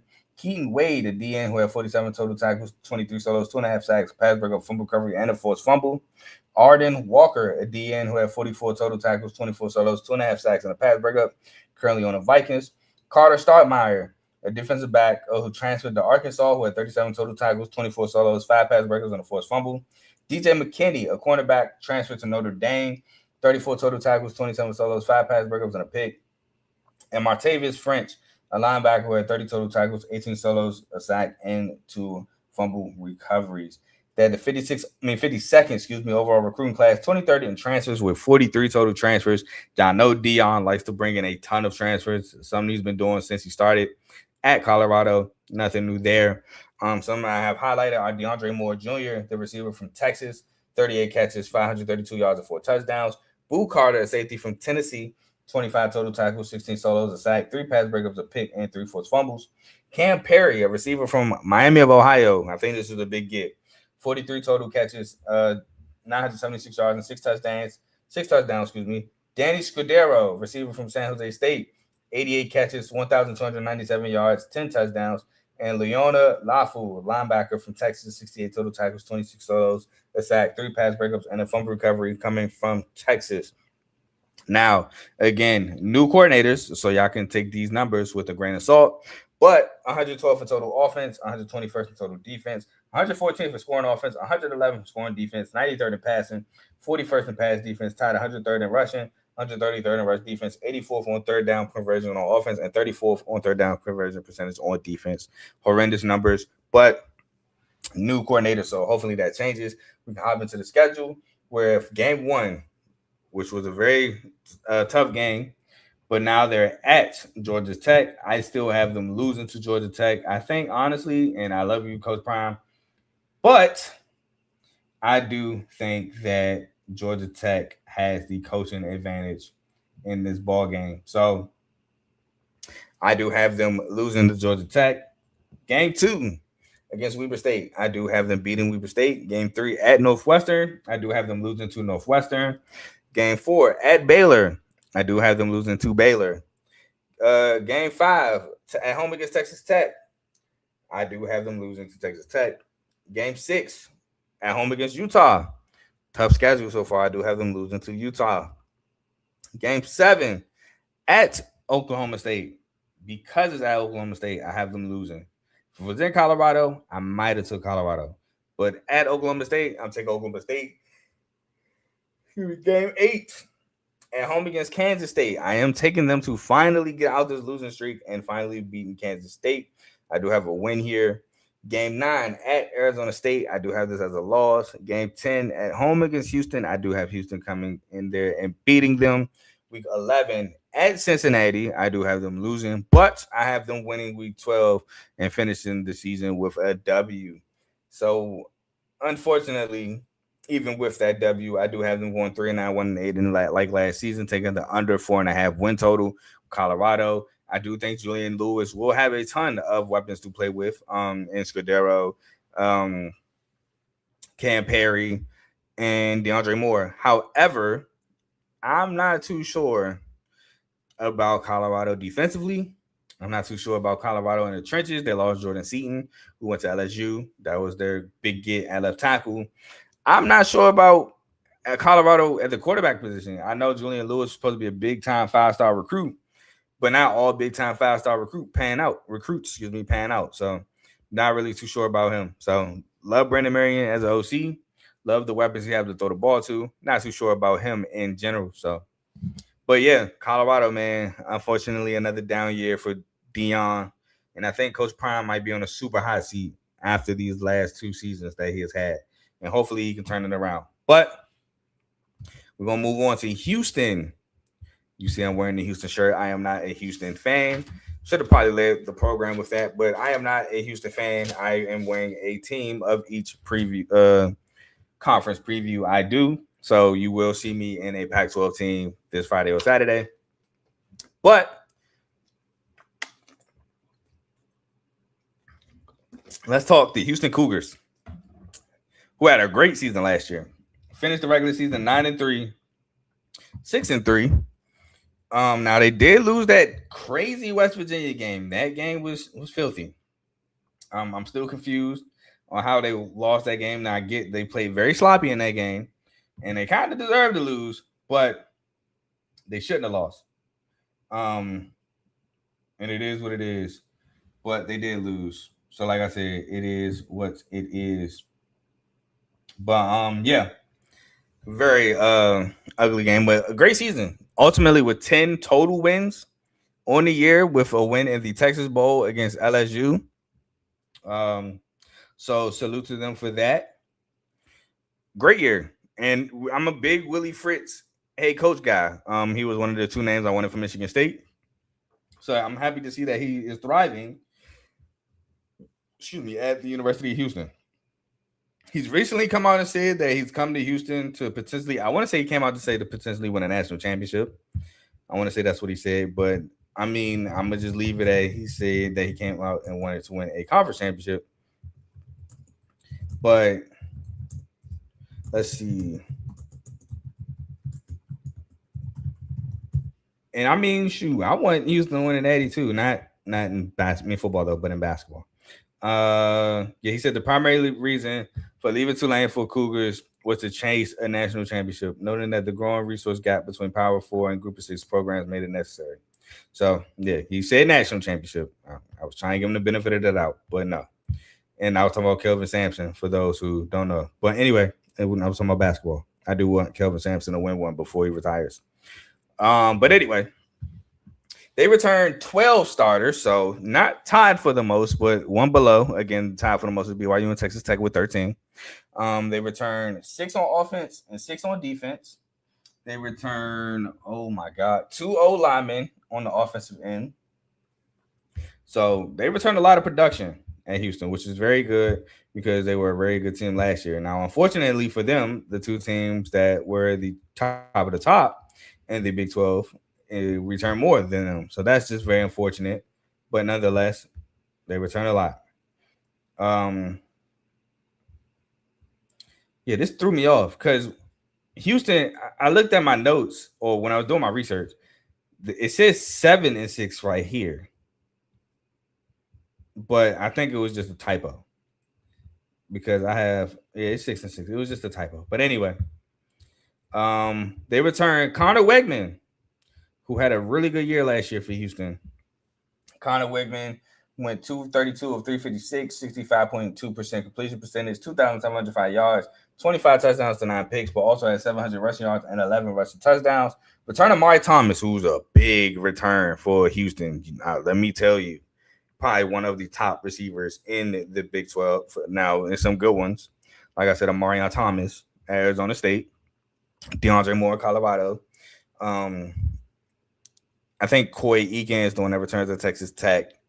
But yeah, he's a top receiver in his own right. And Amari Thomas, 67 catches, 966 yards, and 12 touchdowns. Harvey Broussard, the third, who had 9 catches, 426 yards, and a touchdown. Return Kobe Young, who had 12 catches, 191 yards. Return Kentrell Webb, a defensive back, who had 72 total tackles, 51 solos, 4 pass breakups, a pick, and a forced fumble. Sione Fatu, a linebacker, who had 53 total tackles, 26 solos, half a sack, 3 fumble recoveries. Jordan Allen, a defensive back, who had 48 total tackles, 35 solos, half a sack, 2 pass breakups, and a fumble recovery. Will James, a defensive back, who had 38 total tackles, 31 solos, 5 pass breakups, 3 interceptions, a touchdown, 2 forced fumbles, and a fumble recovery. Brandon Mack, a linebacker, who had 32 total tackles, 18 solos, 5 sacks, 2 forced fumbles. And Khalil Lafu, a defensive lineman with 35 total tackles, 19 solos, 2 sacks, a pass breakup, and a forced fumble. Now, they did lose my boy at running back, Dean Connors. That was a loss. He had 200 carries, 977 yards, 4.9 carries, 6 touchdowns with 34 catches, 254 yards, and 3 touchdowns. Currently on the Rams. They lost another one of my guys, Tanner Koziel, tight end, 74 catches, 727 yards, 6 touchdowns. Who's currently on the Jags. Stephon Johnson, a receiver with 13 catches, 275 yards, and 2 touchdowns. Jalen Gardner, a linebacker with 77 total tackles, 40 solos, 2 sacks, 2 pass breakups, and 2 forced fumbles. Carlos Allen Jr., defensive tackle with 73 total tackles, 32 solos, a sack and a half, 3 pass breakups, and a forced fumble. Currently on the Falcons. Eddie Walls, a defensive end, who had 66 total tackles, 36 solos, 7 sacks, 5 pass breakups for the Rams. Currently, Latrell McCutcheon Sr., cornerback, who had 52 total tackles, 39 solos, a sack, 9 pass breakups, a forced fumble, and a fumble recovery. And Rook Brown, a defensive back, who had 49 total tackles, 25 solos, 2.5 sacks, 2 pass breakups, 2 picks, and a forced fumble. They're the 43rd overall recruiting class. They were 50th in transfers with 19. But the highlight transfer I have for y'all is my boy Mekhi Hughes. He left Tulane. Felt like he shouldn't have. He went to Oregon, and I was like, dang, he about to go to Oregon. He about to ball. But, however, it did not go that way. Did not really see much time in Oregon. So that's that. But he reunites with Willie Fritz. And I didn't do 2024 stats. I did his 2023 stats when he was with Willie Fritz at Tulane. And that was his freshman year. We had 258 carries, 1,378 yards, 5.3 carry, and 7 touchdowns at Tulane. So looking to reignite that magic with Willie Fritz and the Houston Cougars. Trent Walker, a receiver from Oregon State, who had 68 catches, 823 yards, and 2 touchdowns. Patrick Overmeyer, tight end from UTSA, who had 27 catches, 344 yards, and 5 touchdowns. And Javion White, a safety from Tulane, who had 50 total tackles, 34 solos, 6 pass breakups, 3 picks, and a fumble recovery. So those are some highlighted transfers for you. Now, some numbers from Houston last year. They were 60th in total offense, 47th in total defense, 55th in scoring offense, 47th in scoring defense, tied 81st in passing, 66th in pass defense, 40th in rushing, 38th in rush defense, 55th in third down conversion on offense, 40th in third down percentage on defense, 15th in red zone offense, and 27th in red zone defense. Really good between the 20s. Now, for the schedule. And I have Houston winning every game except for at Texas Tech in Lubbock. That's the only loss I have for Houston this year. I have them going 11-1, 8-1, taking the over 8.5 win total for Houston. I have them beating Oregon State week 1, Southern week 2. Again, game 3, losing at Texas Tech, beating Georgia Southern at Georgia Southern game 4, which that's surprisingly at Georgia Southern, beating UCF at K-State, Oklahoma State, at Houston, Cincy, at Colorado, at West Virginia, and Baylor. West Virginia for sure being the revenge play there. Now, a game I feel like they could lose is at Utah, just playing in Utah. Feel like that's an environment they can go into and lose. Probably one of those sloppy games like last year against Virginia Tech. Not Virginia Tech, West Virginia. So that's a swing game. But I kind of feel comfortable taking over 8.5 kind of safely. To be honest with you, unless, barring injuries. But I feel safe over 8.5. I think 11-1, 8-1 is obviously would be a ceiling. But a floor, say maybe 9-3, 6-3 like last year. With Utah. Nah, you know what? Floor to me is 10-2, 7-2. Throw the Utah loss in there. That's a floor to me. I think they win at K-State. I think they beat Oklahoma State. I think the only swing game I have in terms of a loss is Utah on the road. So very high on Houston. Not the reason why I bought the Houston shirt. Willie Fritz and Connor Wakeman with Mekhi Hughes was the reason. And, in basketball, I love Kelvin Sampson. Always saying basketball, if you want a really good basketball player in the NBA, holla at Houston, holla at Kelvin Sampson. So figured for this year's conference preview, I wear Houston. But nonetheless, let's move on to Iowa State, where they have a new head coach and Jimmy Rogers, who is coming over to take on the Iowa State program after Matt Campbell has left for the Penn State job, which salute to him for that. Big job for him. They have a new OC, Tyler Roll, who was the Lions tight end coach last year in 2025, but he was North Dakota State's OC from 2019 to 2023. So being an OC is nothing new to him. And defensive coordinator Jesse Bobbitt, who was Washington State's defensive coordinator last year while Jimmy Rogers was the head coach, and San Diego State's defensive coordinator from 2023 and 2024. So brings over an experienced DC as well to Iowa State, which Matt Campbell at Iowa State had really good defenses, and he had guys with a great mindset, 5-star work habits, over 5-star talent.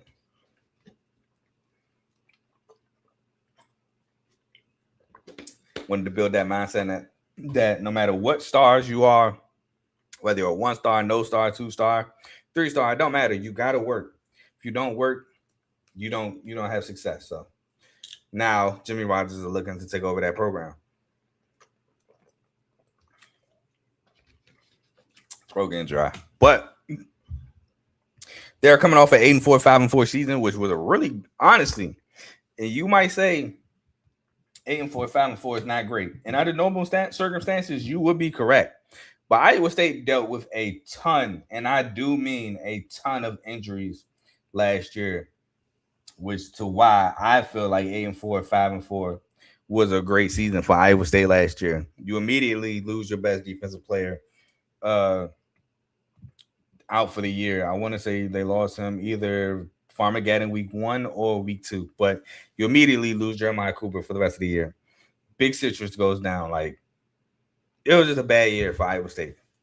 Now, you did have Marcus Neal, who balled, but now he's gone. He followed Matt Campbell to Penn State. So, he's no longer there. But, man, it was just a beaten and bruised and battered year for the Iowa State Cyclones. But this is the team with the most turnover in the conference. Carl, why you say that? Because they returned 0, not 1, not 2, but 0 starters on both offense and defense, starting anew. So there will not be any returns for the return section. But they lost Rocco Beck, quarterback who went to Penn State, who went 12-5 with 339, 60.5% completion percentage, 2,584 yards, 16 touchdowns and 9 picks, 116 rushing yards to 8 rushing touchdowns. Carson Hansen, running back who went to Penn State, 188 carries, 952 yards, 5.1 a carry, 6 touchdowns. Brett Eskildilson, wide receiver who transferred to Penn State, 30 catches, 526 yards, 5 touchdowns. Chase Sewell, wide receiver, transferred to Penn State, 32 catches, 500 yards, 2 touchdowns. Benjamin Brahmer, tight end who transferred to Penn State, 37 catches, 446 yards, and 6 touchdowns. Xavier Townsend, a receiver who transferred to Purdue, not Penn State, 18 catches, 243 yards. Marcus Neal Jr., safety who transferred to Penn State, 77 total tackles, 40 solos, a sack, 3 pass breakups, 2 picks, 4 fumble, and a fumble recovery. Cooper Ebel, a linebacker who transferred to Penn State, 77 total tackles, 38 solos, a sack, 3 pass breakups, and a forced fumble. Caleb Bacon, a linebacker who transferred to Penn State, 68 total tackles, 32 solos, 3 sacks, 3 pass breakups, and a forced fumble. Jamison Patton, a safety who transferred to Penn State, 48 total tackles, 29 solos, 3 pass breakups, and 2 picks. Trey Bell, a defensive back who transferred to Michigan State, 36 total tackles, 28 solos, 2 pass breakups, 2 picks, and a forced fumble. Big Citrus, Dominique Orange, a defensive lineman who is currently on the Vikings, 18 total tackles, 9 solos, and a pass breakup.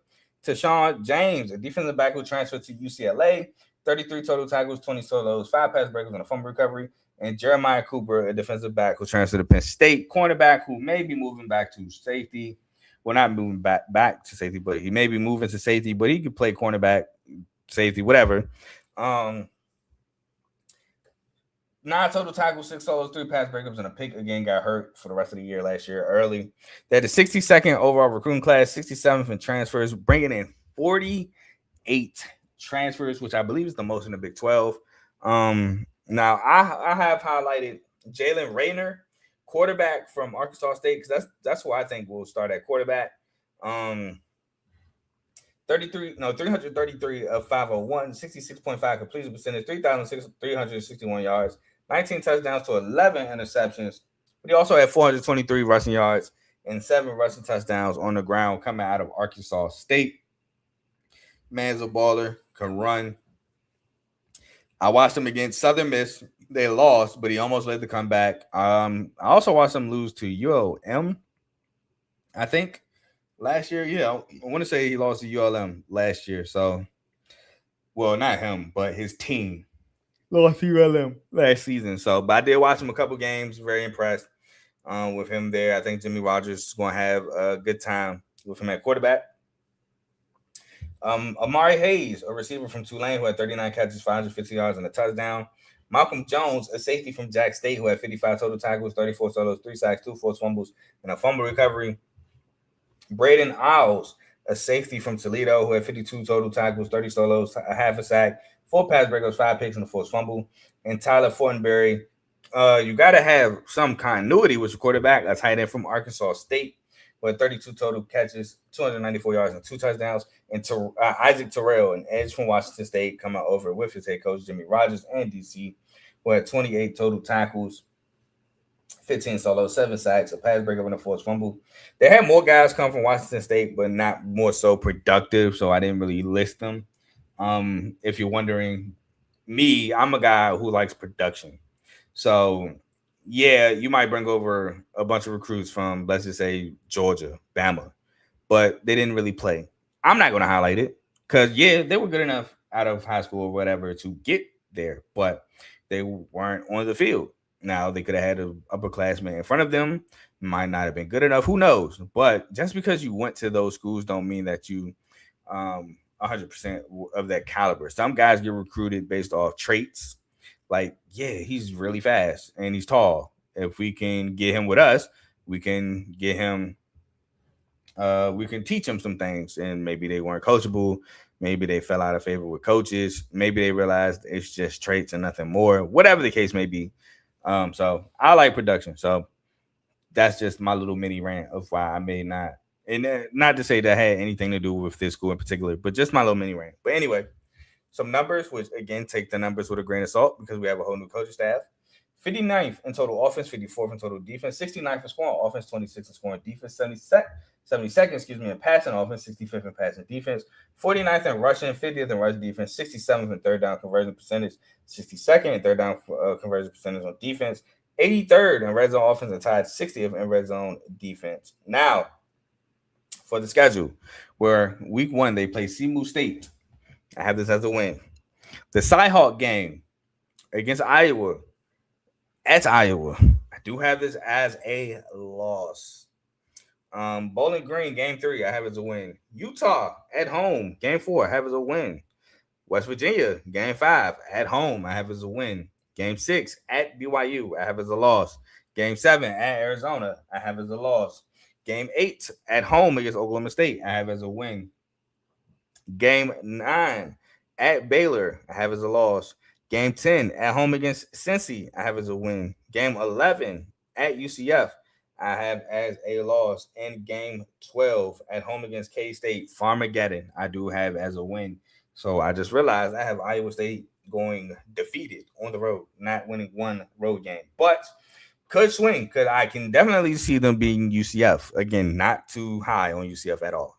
But definitely could see them being UCF. I can see them being Baylor. So I have a floor of 7-5, 5-4, but I have a ceiling of 9-3.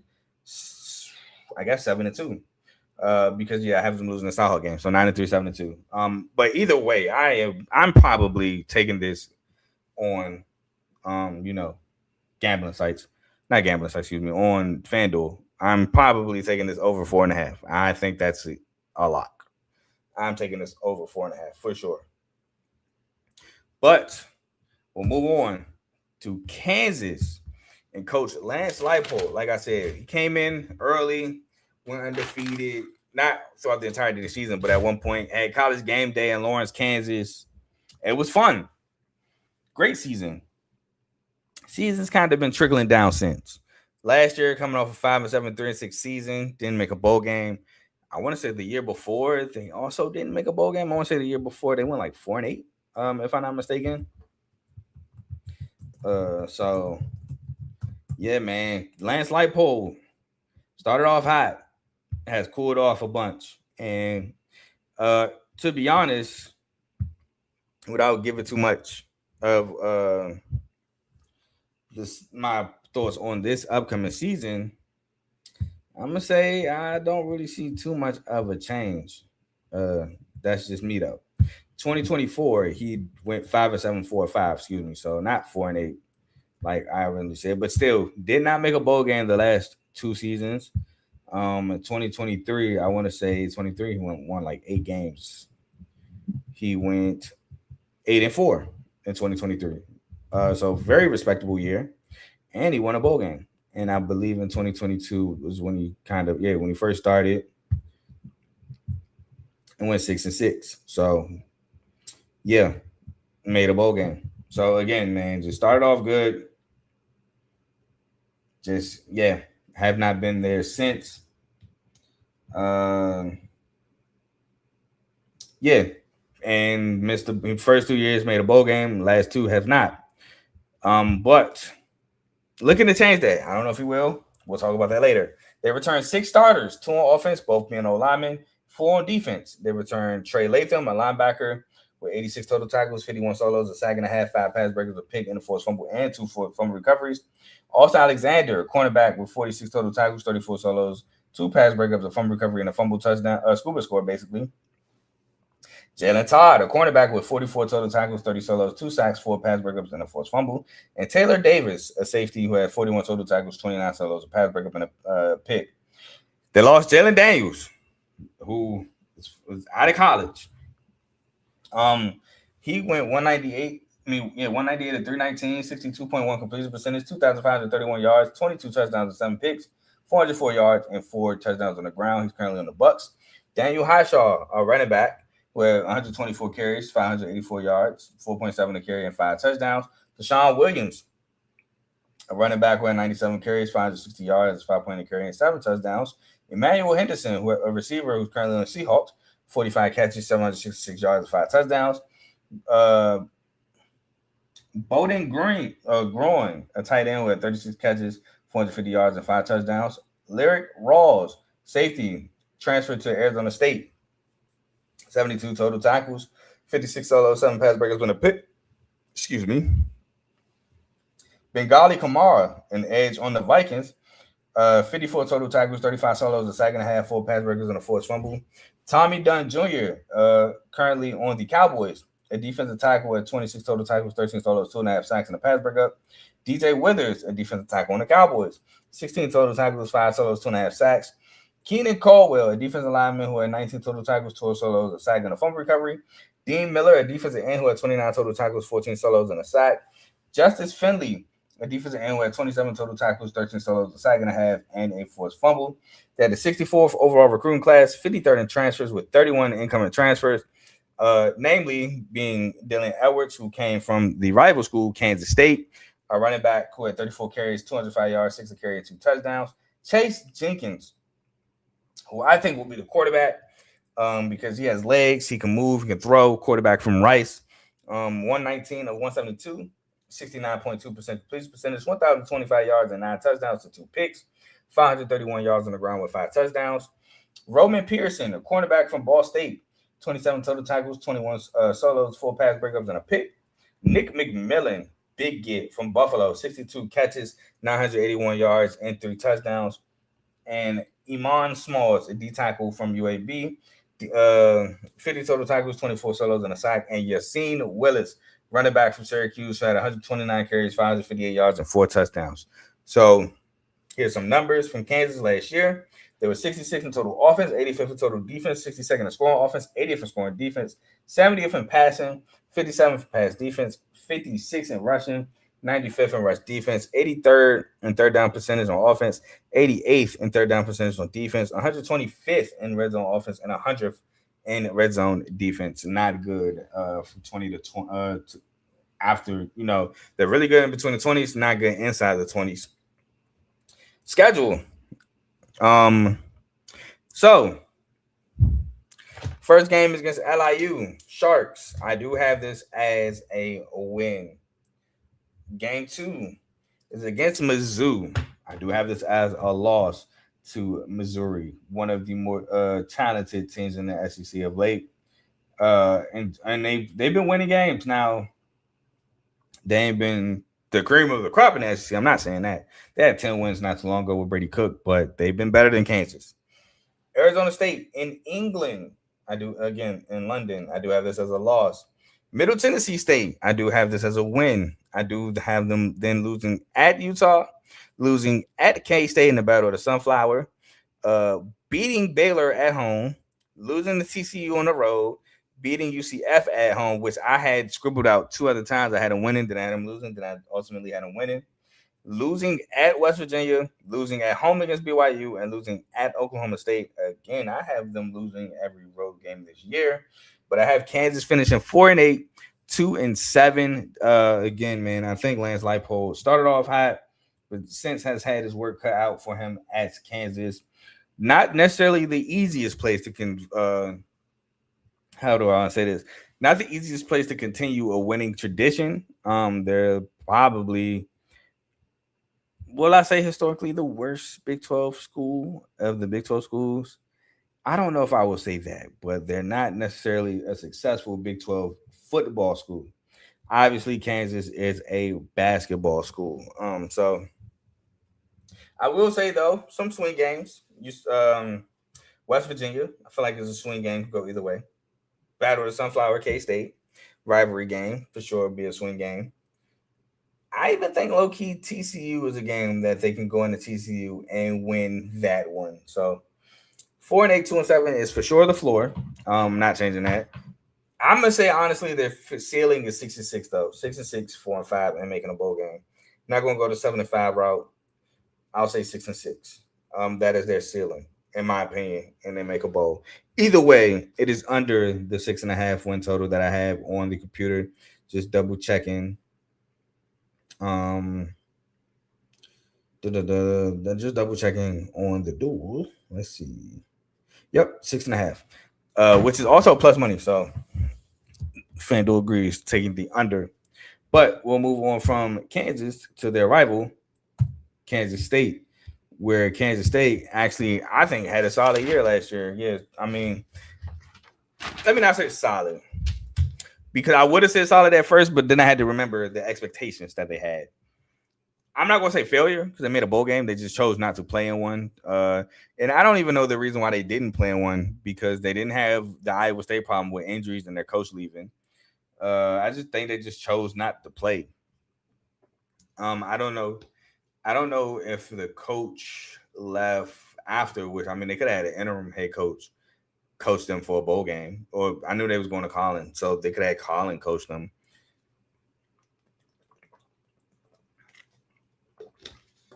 I don't think it was for the same reason as Notre Dame. Obviously, they were nowhere near a playoff team, but I just can't fully remember why K-State turned down the bowl game.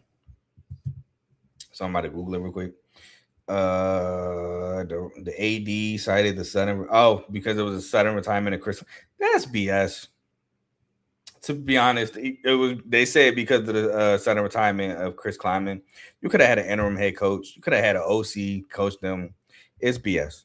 But I think it was just because of the disappointment of the expectations. 6-6, 5-4 at K-State to me isn't that bad. I mean, they did win a Big 12 championship in 2022 with Will Howard, but what was it 20? I think that was 22. Yeah, because it was the year TCU got spanked by Georgia in the national championship.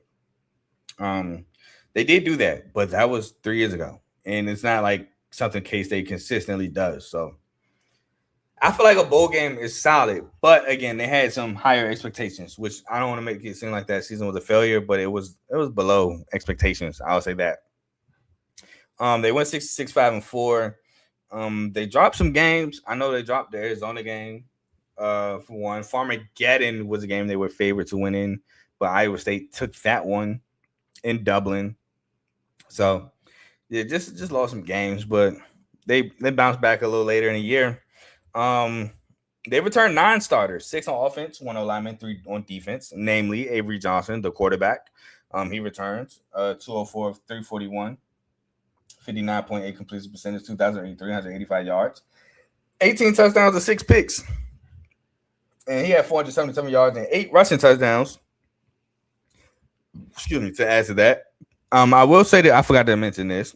With head coach Colin Klein, he does have a new OC, Sean Gleason, who was Mizzou's quarterback coach from 2024 to 2025.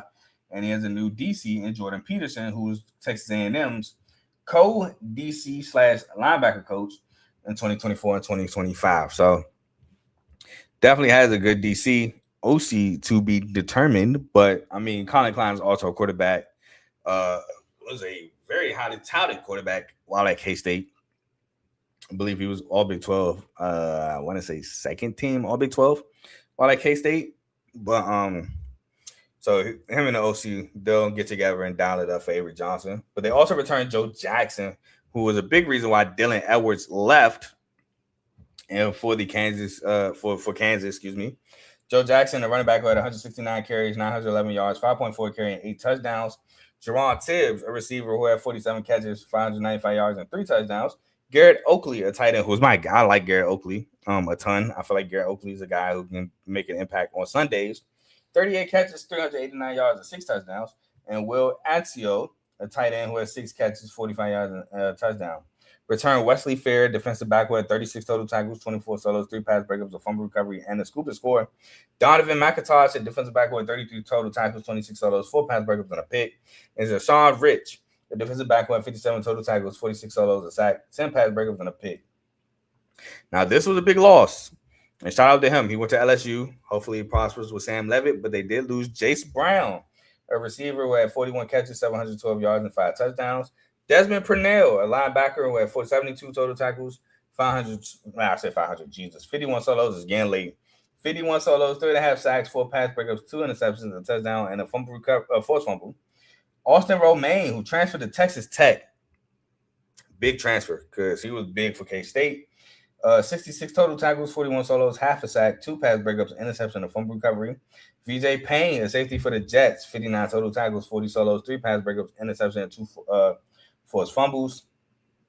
Quad Moss, defensive back who transferred to Tennessee, 41 total tackles, 31 solos, a sack, a pass breakup, 2 pass breakup, a sack, 2 pass breakups, and a forced fumble.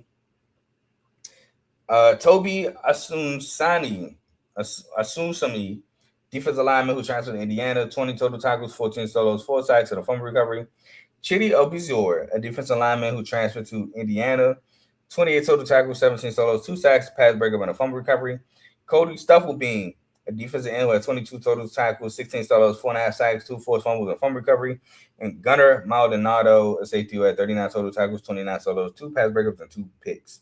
They're the 54th overall recruiting class and 45th in transfers with 27 total transfers. So a decent amount of transfers. I got to see these Quad Moss stats because I think I wrote. Yeah, he had 2 picks and 1 pass breakup. Okay, I know I wrote something down wrong. So Quad Moss had 2 picks and 1 pass breakup.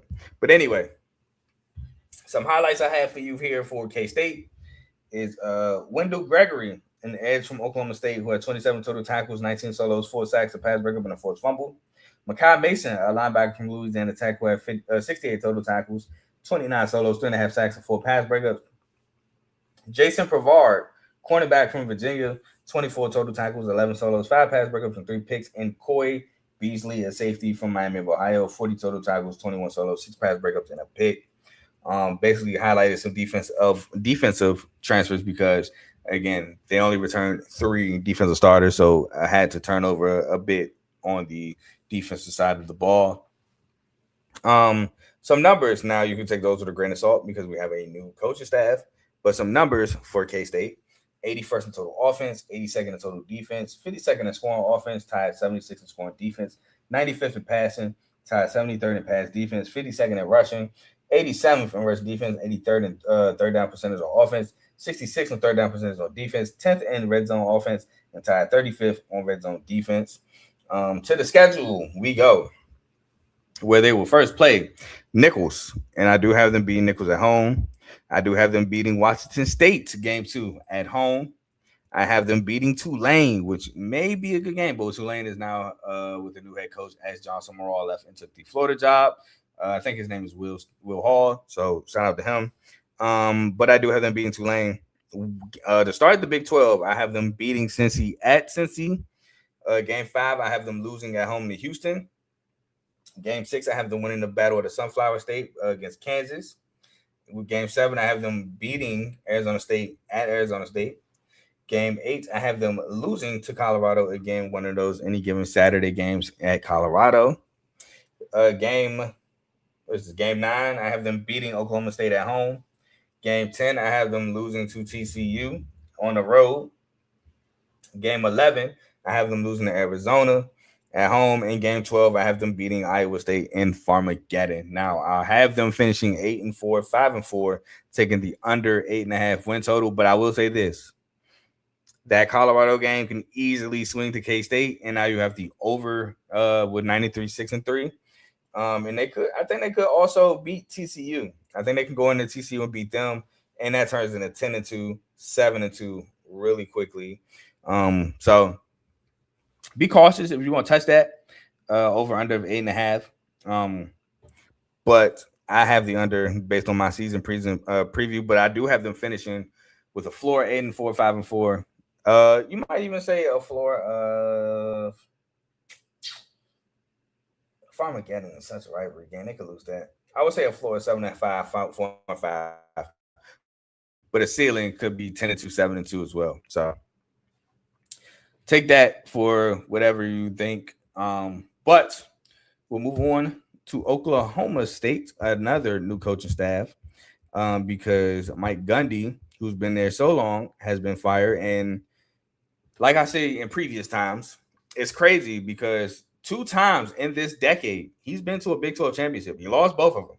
He was kind of probably inches away from the first one against Baylor, which I believe was 2021, and got blown out, got smacked by Texas in Texas' last Big 12 season.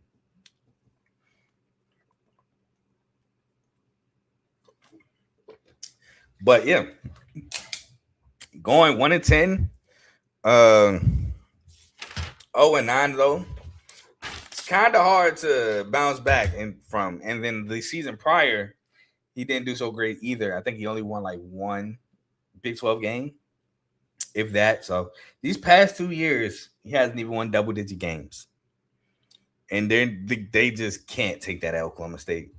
I mean, they're probably grateful. I'm pretty sure they were grateful for the good times. They were grateful for the 2 Big 12 championship appearances in this decade.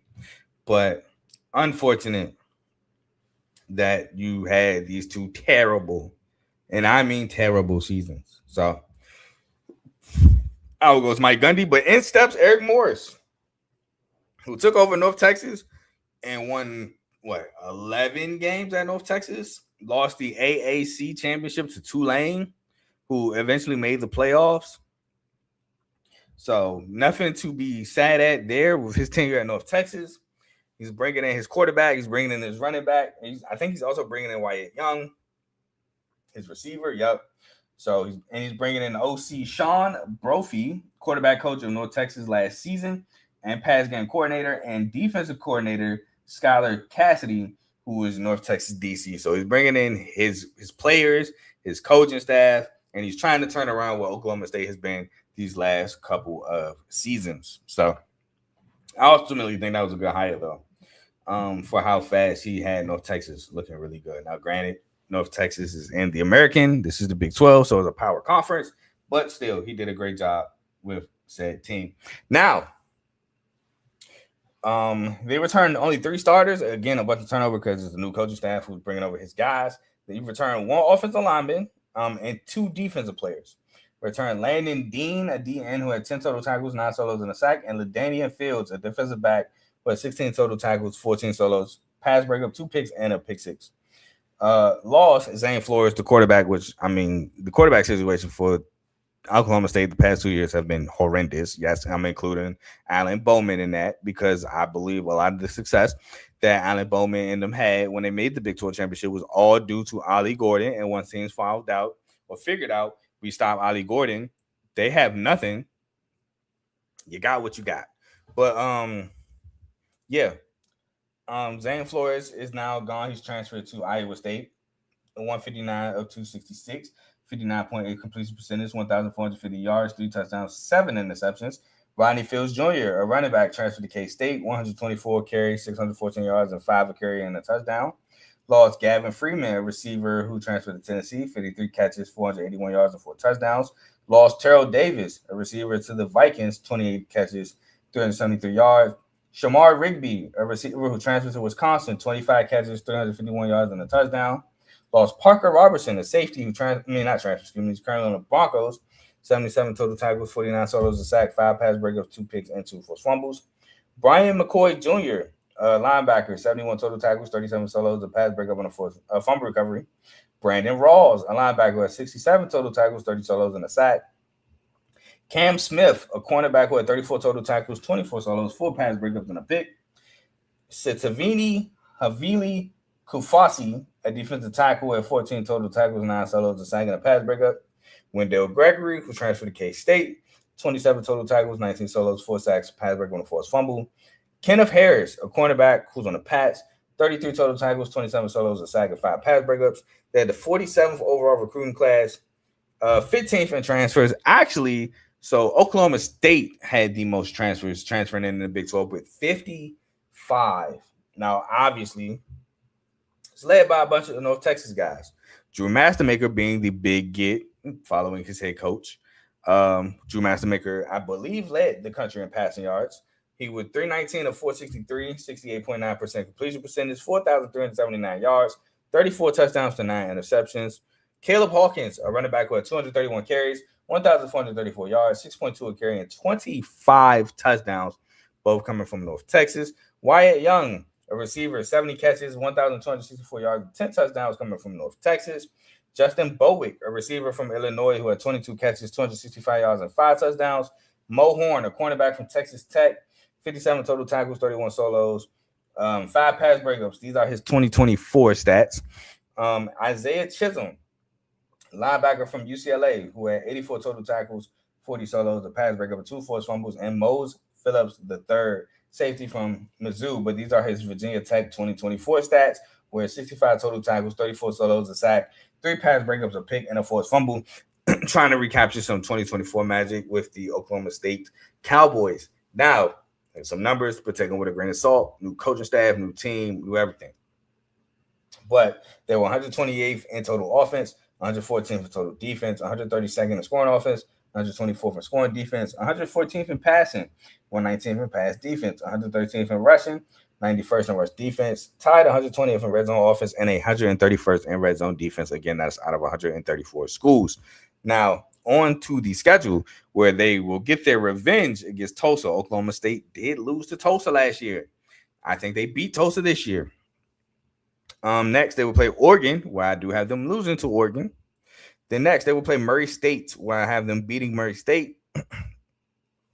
Then they start the Big 12 against West Virginia on the road, which I think they will win that. Then they play UCF at home, which I think they will win that. Then they go on the road to Houston, where I think they lose. Play at home against Colorado, which I think they win. On the road against Iowa State, which I think they lose. And then I think they also lose on the road to K-State. Then they play at home against Texas Tech. I have them losing, so a 3-game losing streak. I have them beating Arizona State on the road and finishing by beating Kansas at home to finish 7-5, 5-4, taking the over 6.5 win total against Oklahoma State, which I believe is plus money. Yes, it is. It's plus 112. And, you know, I have them turning it around and making a bowl game. Now, some swing games. I think maybe K-State is a game that they can go in K-State, go in Manhattan and win. But I also think that they can, 75-84, I think it's pretty solid for Oklahoma State here. I think I'm pretty secure in taking the over.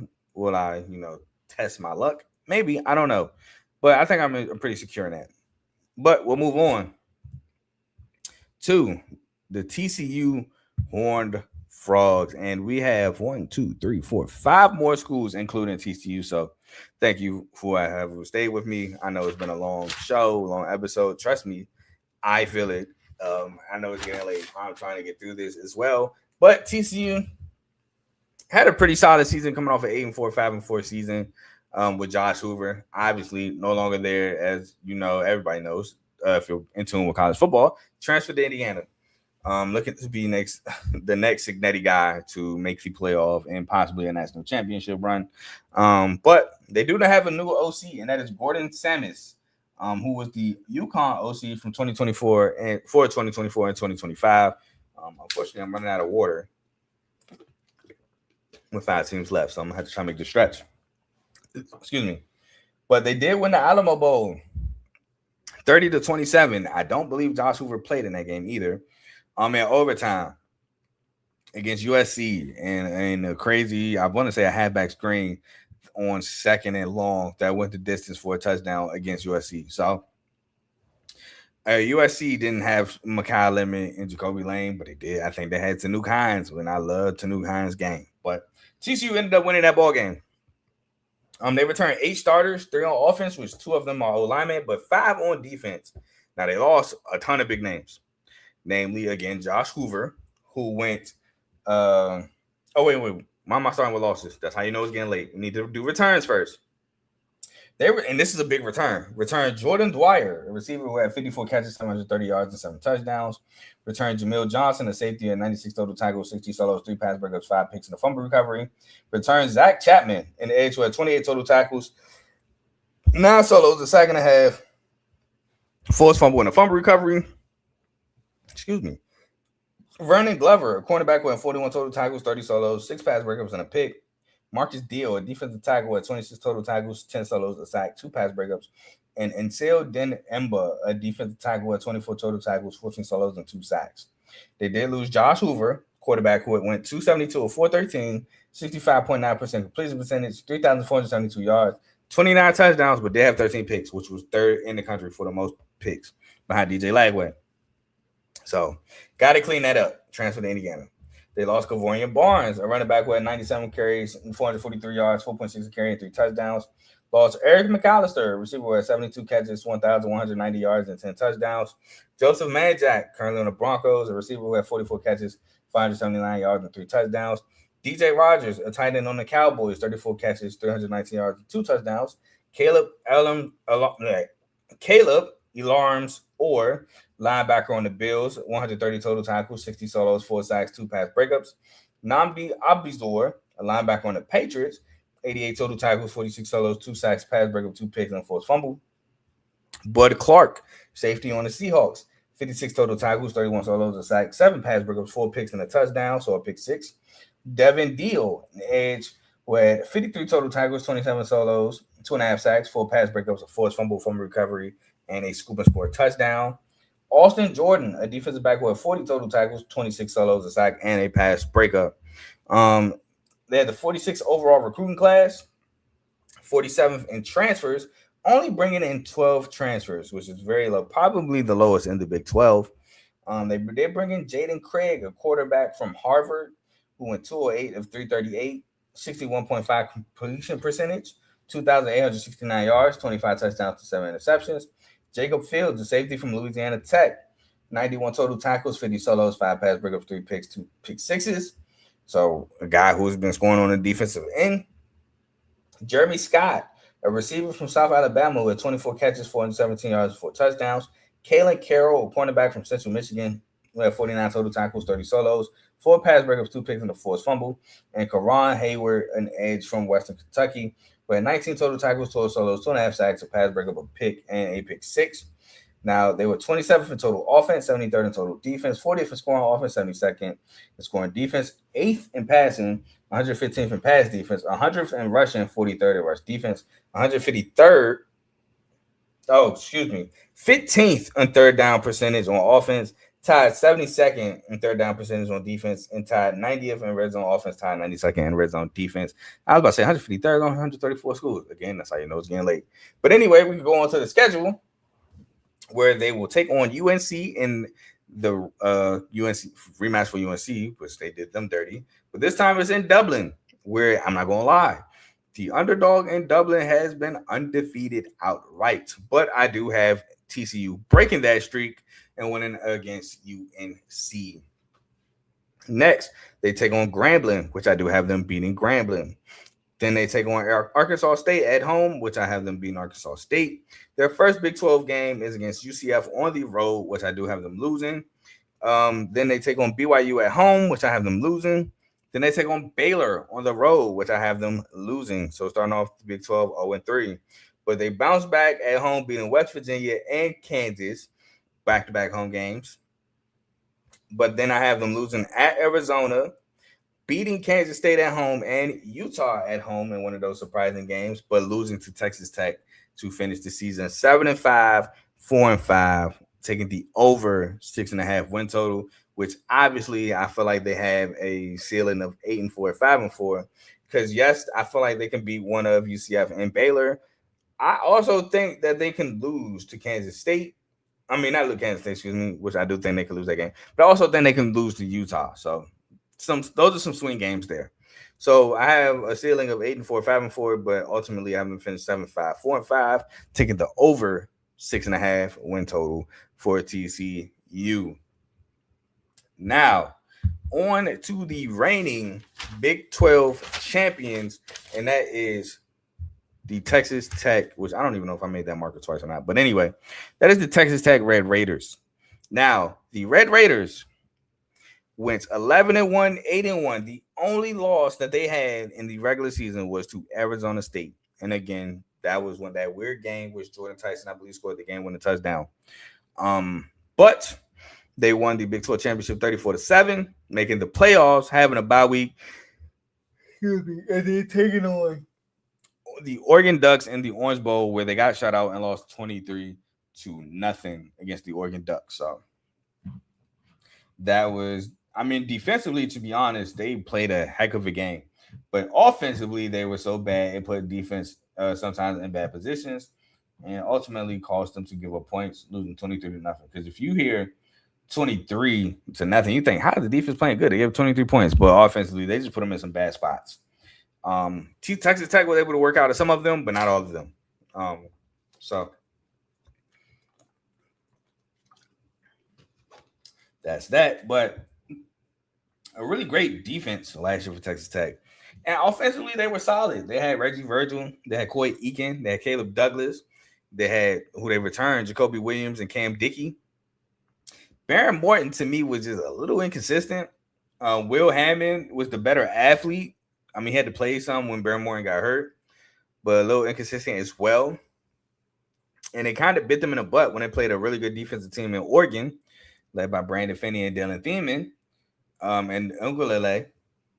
And it bit them in the butt. But on to a new year, where they returned 13 starters, again tied with BYU for the most in the conference. 7 on offense, 3 on O-line, 6 on defense. Returning Cameron Dickey, running back with 209 carries, 1,124 yards, 5.4 carry and 14 touchdowns. Jacoby Williams, running back with 155 carries, 868 yards, 5.6 carry and 6 touchdowns. Coy Eakin, a receiver with 48 catches, 637 yards, 6 touchdowns. Terrence Carter, who I think will win the John Mackey Award for best tight end in the country, just off the year. Early. Let me not say he'll win it, but I think he'll be in contention for the finalists. He'll be one of the 3 finalists. We'll go with that. I think he'll be one of the 3 finalists for the John Mackey Award this upcoming season. He had 55 catches, 624 yards, and 5 touchdowns. Ben Roberts, a linebacker who had 90 total tackles, 44 solos, 5 pass breakups, 4 interceptions, 2 forced fumbles, and a fumble recovery. John Curry, a linebacker with 72 total tackles, 36 solos, a half a sack, 4 pass breakups, 4 fumble, 2 fumble recoveries, and a scoop and score. Bryce Pullick, a cornerback with 48 total tackles, 30 solos, 7 pass breakups, 5 picks, and a fumble recovery. AJ Holmes Jr., a D lineman with 38 total tackles, 19 solos, 4.5 sacks, 4 pass breakups, forced fumble, 2 fumble recoveries. Amir Boyd, a cornerback who had 27 total tackles, 22 solos, 5 pass breakups, 2 interceptions. And Brendan Jordan, a safety who had 59 total tackles, 38 solos, a pass breakup, an interception, and a forced fumble. Now, like I said, they lost Baron Morton, quarterback who had 219 to 332, 66% completion percentage, 2,780 yards, 22 touchdowns, and 6 picks on the Patriots. Caleb Douglas, a receiver for the Dolphins, 54 total tackles, receptions, 846 yards, and 7 touchdowns. Reggie Virgil, a receiver for the Cardinals, 57 catches, 705 yards, 6 touchdowns. Jacob Rodriguez, which I think Ben Roberts has a lot of Jacob Rodriguez in him, but he's currently on the Dolphins, a linebacker with 128 total tackles, 63 solos, a sack, 6 pass breakups, 4 interceptions, 7 forced fumbles, 2 fumble recoveries, and a scoop and score touchdown. Was the best defensive player. Well, I think he won the award for the best defensive player in the country last year.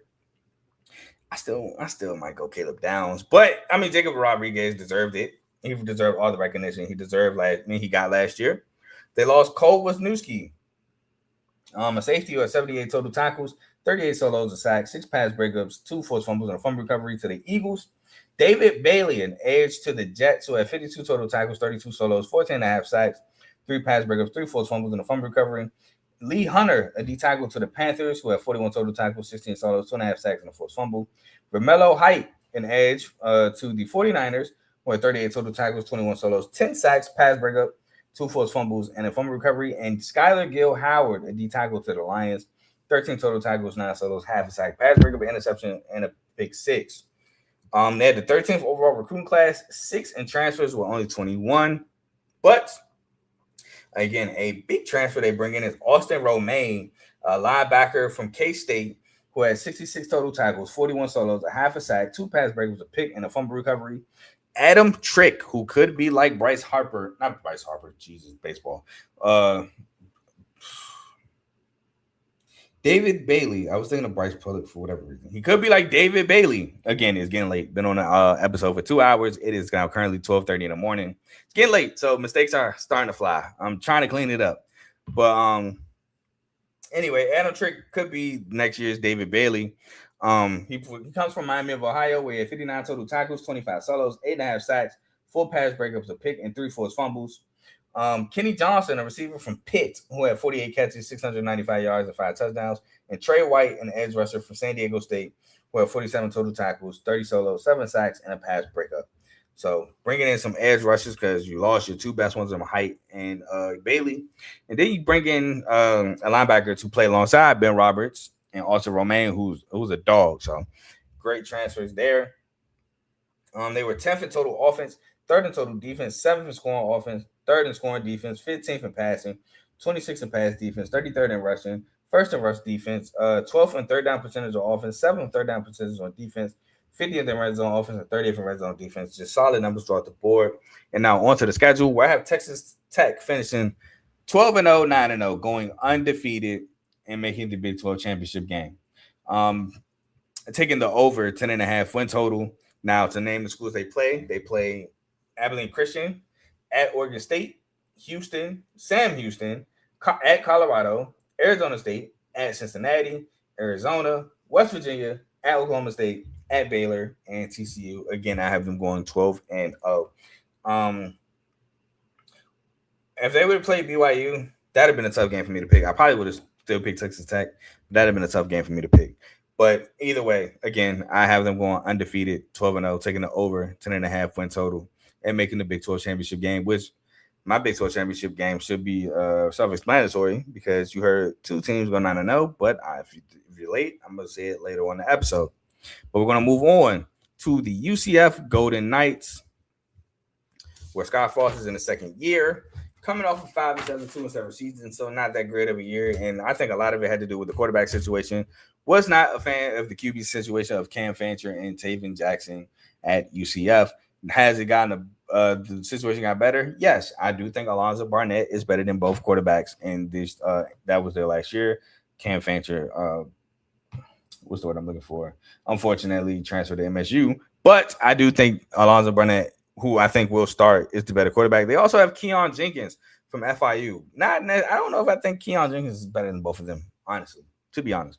But who I think will start, and Alonzo Barnett, to me, is clearly better than both of them. But they returned 10 starters, 4 on offense, 1 on lineman, and 6 on defense. They returned a lot of the receiver talent in Dwayne Thomas Jr., 53 catches, 528 yards. Dylan Wade, a tight end with 43 catches, 523 yards, and 5 touchdowns. And Waden Charles, receiver with 20 catches, 290 yards. They returned Lewis Carter, a linebacker, 92 total tackles, 53 solos, 2 sacks, a pass breakup, and 2 forced fumbles. Damari Henderson, defensive back who had 61 total tackles, 42 solos, a sack, pass breakup, and interception. Antoine Jackson, a defensive back who had 39 total tackles, 27 solos, 5 pass breakups, and a fumble recovery. Braden Marshall, a defensive back who had 22 total tackles, 20 solos, a pass breakup, and 2 picks. R.J. Jackson Jr., a defensive tackle who had 29 total tackles, 13 solos, 1.5 sacks, and 2 pass breakups. Jaden Bellamy, a defensive back who had 27 total tackles, 20 solos, 8 pass breakups, and a pick. Now they lost Taven Jackson, quarterback who transferred to North Texas, who went 203-15, 63.5% completion percentage, 2,151 yards, 10 touchdowns, and 8 picks. They lost Miles Montgomery, Running back on the Pats, who had 143 carries, 705 yards, 4.9 carry, and 4 touchdowns. Cole Kozlowski, a linebacker, who may be lost because now with this whole new rule in effect, which I don't even know if it's really in effect, I don't really know. I'm still trying to figure out what it means because I know it's saying that 50 guys can come back, but they can't transfer, and some people want to transfer, like Thomas Castellanos. So now he's trying to sue to be allowed to transfer. It's a lot going on. So that's why I put he's lost for the moment, but he may be coming back. Because I saw a report that he was at UCF practice. So there's a report he might be coming back. Who knows? So for the moment, I put maybe coming back. But last year, he had 82 total tackles, 50 solos, 2 sacks, 3 pass breakups, and a forced fumble. They lost Malachi Lawrence to the Cowboys, 28 total tackles, 18 solos, 7 sacks, 2 pass breakups, 2 forced fumbles. Nijak Kelly, an edge who had 46 total tackles, 34 solos, 3 sacks, 3 pass breakups, a pick, and 2 forced fumbles. On the Packers, they lost Philip Dunham, a safety who had 60 total tackles, 44 solos, 2 pass breakups, 3 picks, and a pick 6. And John Walker, who transferred to Ohio State, defensive tackle with 39 total tackles, 17 solos, a sack, and a forced fumble. They had the 69th overall recruiting class, 63rd in transfers with 32. Again, namely Keon Jenkins and Alonzo Barnett, both quarterbacks fighting it out for the quarterback battle, which I believe there has been announced a winner yet. Excuse me. But we want to double check. QB. Oh, wait, hold on. UCF starting QB 2026. The projected starter is Alonzo Barnett, so he still hasn't named one. But like I said, I think it's gonna be Alonzo Barnett anyway. That's just me. But we'll start with Keon Jenkins. Keon Jenkins, 164, 263, 62.4% completion percentage, 1,742 yards, 9 touchdowns to 6 picks. We also had 132 rushing yards and 5 rushing touchdowns on the ground to add, transfer from FIU. Alonzo Barnett, 216 to 370, 58.4% completion percentage, 2,806 yards, 23 touchdowns to 8 picks, but he also had 589 yards and 15 rushing touchdowns to transfer from JMU. Also put Duke Watson, running back from Louisville, who had 49 carries, 158 yards, 3.2 a carry, and a touchdown, but his numbers in 2024 were better. Dean Miller, edge from Kansas, 29 total tackles, 14 solos, and a sack. And Jonathan Slim Jim Bibbs, receiver from University of Louisiana Monroe, who I believe actually started the season midway through the season because of an injury, but still finished with 26 catches, 383 yards, and 3 touchdowns on the year. And I want to say the Arkansas State game, he went crazy in. I want to say he had a big game against them. I want to say that was also his first game back or something along those lines. Oh, dang. They also signed a 16-year skid against Arkansas State in that win. Did not know that. I don't even remember them saying that at the time, to be completely honest. Salute to them for that. Because, like I said, I don't remember them saying that. But for whatever reason, I can't see his individual stats. So let me do this real quick. Here we go. It's game log. So he played in 1, 2, 3, 4, 5, 6, 7, 8, 9, 10, 11 games. Actually, so I was wrong. Played in 11 games, but his first game was against Bama. Didn't do anything. But against Arkansas State, he only had 4 catches, 28 yards. I must be remembering somebody else then, because I could have swore it was a receiver that was going crazy against Arkansas State for ULM. But it wasn't him, obviously. Oh, no, it wasn't him. It was Chauncey Cobb. Chauncey Cobb had Chauncey Cobb played for Arkansas State, so it wasn't him. No, nobody went crazy. Their leading receiver only had 40 yards. I don't know. I could have sworn Slim Jim went crazy in that game, but I was obviously wrong. He ain't go crazy in no games for real. Except for Louisiana, he had 2 catches, 79 yards, and a touchdown. Well, he had 5 catches, 79 yards, and a touchdown against Coastal Carolina. Either way, sorry, my apologies, I was wrong. But he transfers to Texas Tech. UCF nonetheless. But some numbers for UCF. They were 74th in total offense, 33rd 37th in total defense, 88th in scoring offense, 56th in scoring defense, 74th in passing, 22nd in pass defense, 67th in rushing, 72nd in rush defense, 115th in third down percentage on offense, 48th in third down percentage on defense, tied 67th in red zone offense, tied 103rd in red zone defense. On to the schedule for UCF, where week 1 they take on Bethune-Cookman, which I have this as a win. Week 2 they take on Pitt at Pitt. I have this as a loss. Week 3 or game 3 they take on Georgia State at home. I have this as a win. Game 4 at home against TCU I have as a win. Game 5 at Houston I have as a loss. Game 6 at Oklahoma State I have as a loss. Game 7 at home against BYU I have as a loss. Game 8 home against Baylor I have as a win. Game 9 at Kansas I have as a loss. Game 10 at home against Arizona State I have as a loss. Game 11 at home against Iowa State I have as a win. And game 12 at Colorado I have as a loss. Going 5-7, 3-6, taking the under 5.5. But I will say this: Colorado is a swing game. Kansas is a potential swing game because that's a game they could win. So I think that they have a ceiling of 7-5, 5-4. Even I think they could beat Arizona State, but I'm not gonna necessarily say that. But I think they have a ceiling of 7-5, 5-4, and making a bowl game and taking it over 5.5. So be wary of that under 5.5 because they beat Colorado. Even if they keep my schedule prediction the same and beat Colorado for a chance to make a bowl, there goes your over right there. So we'll move on to the Utah Utes, another school with another coaching overhaul, because Kyle Whittingham steps down and then 2 weeks later takes the Michigan job. So in steps Morgan Scaley, a former Utah defensive back who had numbers at the time. They were in the Mountain West. And he brings over OC Kevin McGivern, who was the Utah State OC in 2025, and DC Colton Swan, who was the linebackers coach for Utah from 2019 to 2025.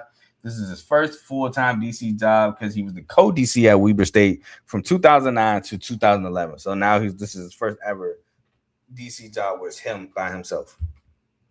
So solid to see there. But they're coming off a 10-2, 7-2 season where they won the Las Vegas Bowl 44-22 versus Nebraska. So ultimately the 11-win season. But I think a lot of that was due to Jason Beck, the OC, who's now followed Kyle Whittingham to Michigan.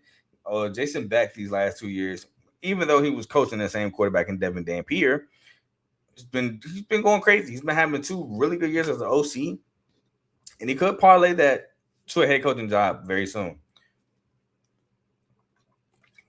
especially if he has success at Michigan with Bryce Underwood, because Bryce Underwood is getting a lot of scrutiny and criticism, and I'm a part of the criticism, but I feel like some people are going crazier than me, i.e. Griffey. But salute to my boy Griffey. But yeah, so if he turns around Bryce Underwood and he has Bryce Underwood looking really good, that man might get a head coaching job very soon. But anyway, we're here to talk about Utah, in which they returned 5 starters, 2 on offense, 3 on defense. The 2 are none on the O-line, so they overhauled the entire O-line. But the 2 starters they return on offense is 1, Devin Dampier, who I was just talking about, that quarterback, who went 212 and 334, 63.5% completion percentage, 2,490 yards, 24 touchdowns and 5 picks, 835 rushing yards, and 10 rushing touchdowns on the ground. And Wayshawn Parker, his running back, who had 149 carries, 981 yards, 6.62 carries, 6 touchdowns, 13 catches for 185 yards, and 3 touchdowns. Now, who they return on defense? Jonathan Hall, the linebacker, with 67 total tackles, 43 solos, 2.5 sacks, 4 pass breakups, a pick, and a forced fumble.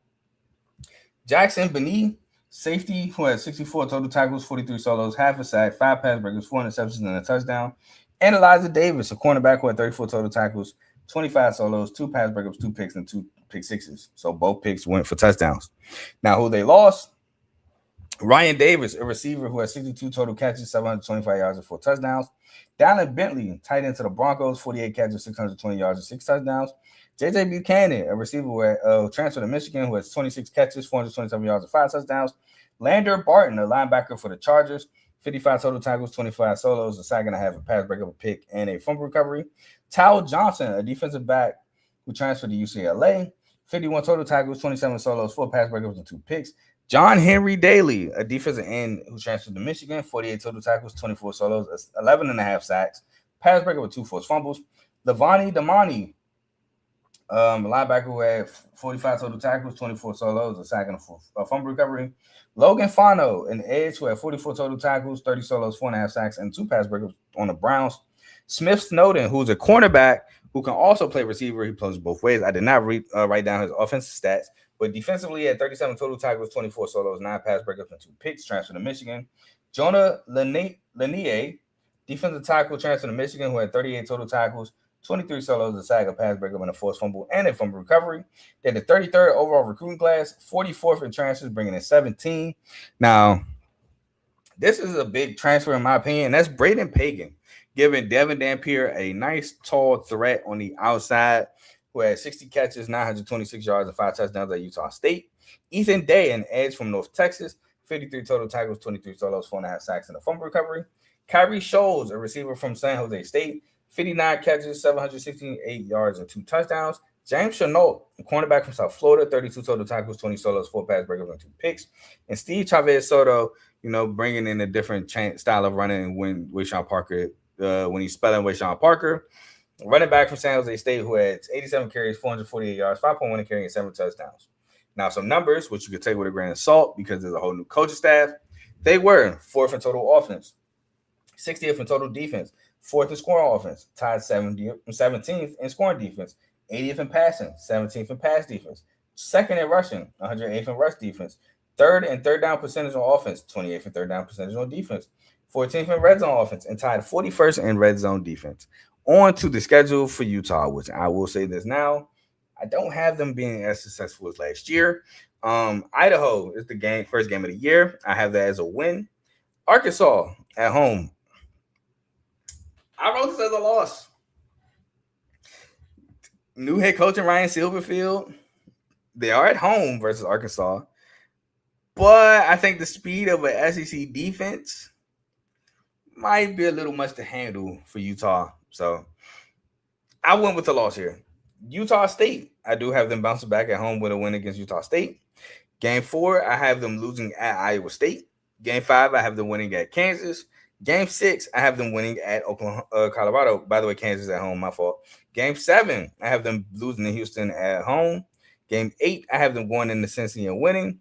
Game 9, I have them losing to BYU at home. Game 10, I have them losing at Arizona.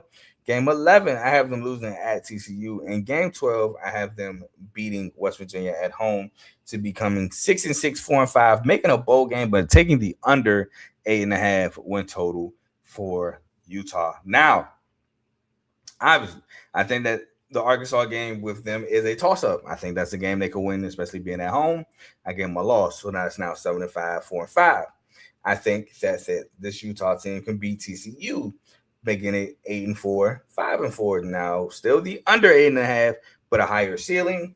And yeah, I have them at I will say I think they could beat Iowa State too, with a ceiling of 9-3, 6-3. But I think I kind of feel comfortable taking that under 8.5. Will I be placing it? I don't know.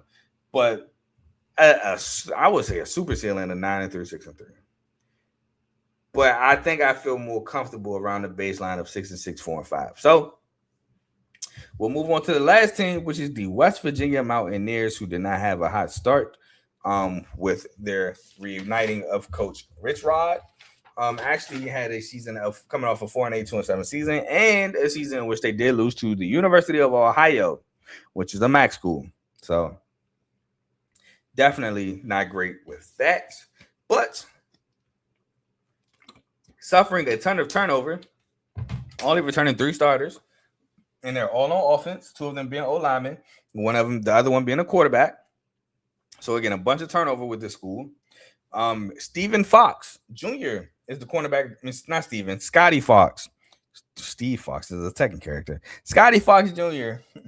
quarterback is the only returnee that's not an O-lineman. And he went 101 of 170, 59.4 completion percentage, 1,276 yards, 7 touchdowns to 6 interceptions, 200 rushing yards, and 3 touchdowns on the ground. But I don't think he'll be the starter next year. I think the starter is in the transfer portal, and I'll talk about him in a second.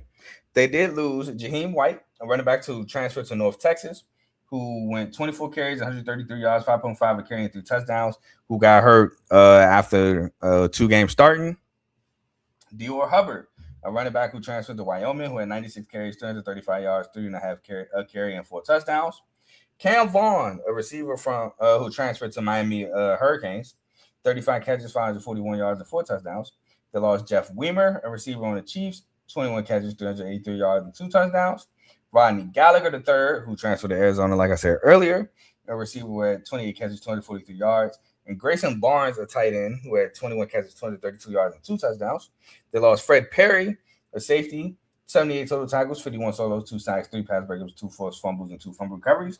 They lost Darian Lewis, a safety who had 75 total tackles, 45 solos, 2 picks, and a forced fumble.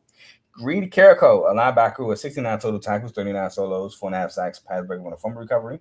Chase Wilson, a linebacker on the Jets, who had 46 total tackles, 23 solos, 3 sacks, 2 pass breakups, 2 picks. Jason Chambers, a cornerback who had 34 total tackles, 29 solos, 4 pass breakups, and a pick. Michael Coach Jr., a cornerback on the Browns, who had 30 total tackles, 22 solos, 7 pass breakups, and a fumble recovery. They lost Hammond Russell IV, a transfer to Wisconsin, a D lineman who had 13 total tackles, 6 solos, 2 sacks, and a forced fumble.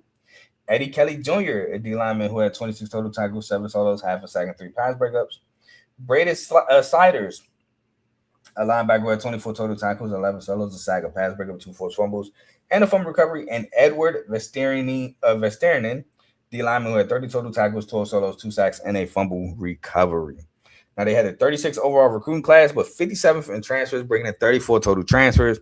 And I wanted to start with Michael Hawkins Jr., who I do believe will be the starter week 1 for West Virginia. I just feel like his play style is more so suited for what Rich Rod want to do. If you remember, Rich Rod at Jack State had a quarterback in Tyler Huff. Was it Tyler Huff? I think his name, yeah. I want to say his name was Tyler Huff, who ran the mess out of the football. Yep, it was Tyler Huff. Who him and was it Cam Cook? It was no, he was running. It was Cook. No, it was not Cam Cook. I'm sick. I can't remember the running back name. He went crazy too. I don't know why I keep saying Cam Cook. Tyler Huff and oh my god! And one I'm about to say it now. It's gonna piss me off. Trey Stewart. Him and Trey Stewart went bonkers. Trey Stewart had 1,638 rushing yards.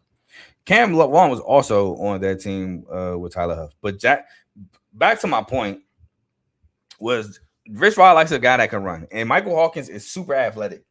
He can throw the ball as well, but he's super athletic, and I feel like he's going to run Rich Rod's offense better than Scotty Fox. So I think that he'll be the starter. He's coming over from Oklahoma, where he went 15 to 27, 55.6% completion percentage, 167 yards, and 3 touchdowns. Cam Cook transfers in from Jack State, where he went 295 carries, 1,659 yards, 5.6 a carry, and 16 touchdowns. Josh Sapp, a tight end from Clemson, who had 11 catches, 150 yards. Gaimir Latimer, the second cornerback from Wisconsin, 23 total tackles, 15 solos, and a forced fumble. And DJ Epps, a receiver from Troy, 47 catches, 572 yards, and 5 touchdowns. So those are some transfers there. Some numbers. Last season, they were 94th in total offense, 104th in total defense, 108th in scoring offense, tied 112th in scoring defense, 101st in passing, 127th in pass defense, 64th in rushing, 61st in rush defense, 132nd in third down percentage on offense, 61st in third down conversion percentage on defense, tied 85th in red zone offense and 81st in red zone defense. On to the schedule, which, oh my gosh, if you have been watching, we are almost done. Almost 2.5 hours. We're almost done. But start with Coastal Carolina. And I do think they beat Coastal Carolina. Game 2 against UT Martin. I have that as a win. Game 3 against Virginia in Charlotte, I do have as a loss. Game 4 against Oklahoma State at home, I have as a loss. Game 5 at Iowa State, I have as a loss. Game 6 at home against Arizona, I have as a loss. Game 7 at home against Cincinnati. Again, one of those old school rivalries for them. I do have as a loss, but we'll talk about that more in a second. Game 8 at TCU, I have as a loss. So right now I have them currently on a 6-game losing streak. We'll make it 7 because their next game is at Texas Tech. I have as a loss. Game 10, I have at home against Kansas. I have them breaking the streak and beating Kansas. Game 11 at home against Houston. I think Houston gets revenge. I have this as a loss. And game 12 at Utah, I do think this as a loss. So currently, I have them finishing 3-9, 1-8, being one game worse than last season. I'm just not sold on West Virginia's talent that they put in. But I know people in the comments will say, "Well, you missed this guy, blah, you ain't talking about this, blah blah blah." Bruh, let me go on another mini rant real quick. Just because your school got recruiting talent that you feel may make your team better does not mean that every other school did not do the same thing. I've said this, I had to say this before one time when I predicted the Pistons to be really bad. This was 3 years ago when we were the worst record in the NBA. And shout out to Joe, that's my dog. But he was like, "Why are you so low on the Pistons? Y'all did this, and that. You think y'all gonna be worse than the Nets?" And I said, "Yes, Joe." He said, "But y'all did this, and this. Y'all got better here, and here." And I said, "Joe, just because we got better there does not mean that nobody else, everybody stayed the same. Other teams got better in certain areas as well. And we went on to be the worst team in the NBA that year. So I got you're right. I was basically right. And the thing that blew me the most, and I told Joe this already, but the thing that blew me the most is you're mad at me about my team. But if I'm right about my team, you're not going to care. But if I'm wrong, you're going to be like, I told you. It's like, you're going to make it like a win-win for you. It's like, no. But anyway, I say that to say, because I know somebody in here going to be like, West Virginia did this. They got Cam Cook. They got Michael Hawkins. They're going to be explosive offensively. They're not the only team that's going to be good offensively. And honestly, defensively, I don't think you're going to be that good, but I could be wrong. And even if you are better defensively, you're not going to be the only team that got better defensively. In fact, I think Texas Tech, while I don't think they got better defensively, I think they're still very good defensively. So Houston, wow, I think Houston got better offensively, to be honest, and Amari Thomas is back. So, well, not back, well, back in terms of he's staying at Houston, but yeah. So, I mean, y'all can save your comments, and the reason why I brought this up is because of the Maryland video where they was like, this one dude, do your research, you know, talking about Maryland got this, and this. I'm like, oh, Maryland got NFL talent. So, oh, I'm sorry. I didn't know Maryland played in a conference where, you know, they're the only team with NFL talent. The Big Ten, my bad. And, you know, Ohio State. You know, I didn't know Ohio State didn't have no Maryland, you know, NFL talent. Teams that Maryland play against, you know, I didn't know that Maryland's the only team. My fault. Sarcastically, of course. But yeah. Anyway, I will say I think that they could beat Cincinnati. I have it as a loss, but I think they could win that game. I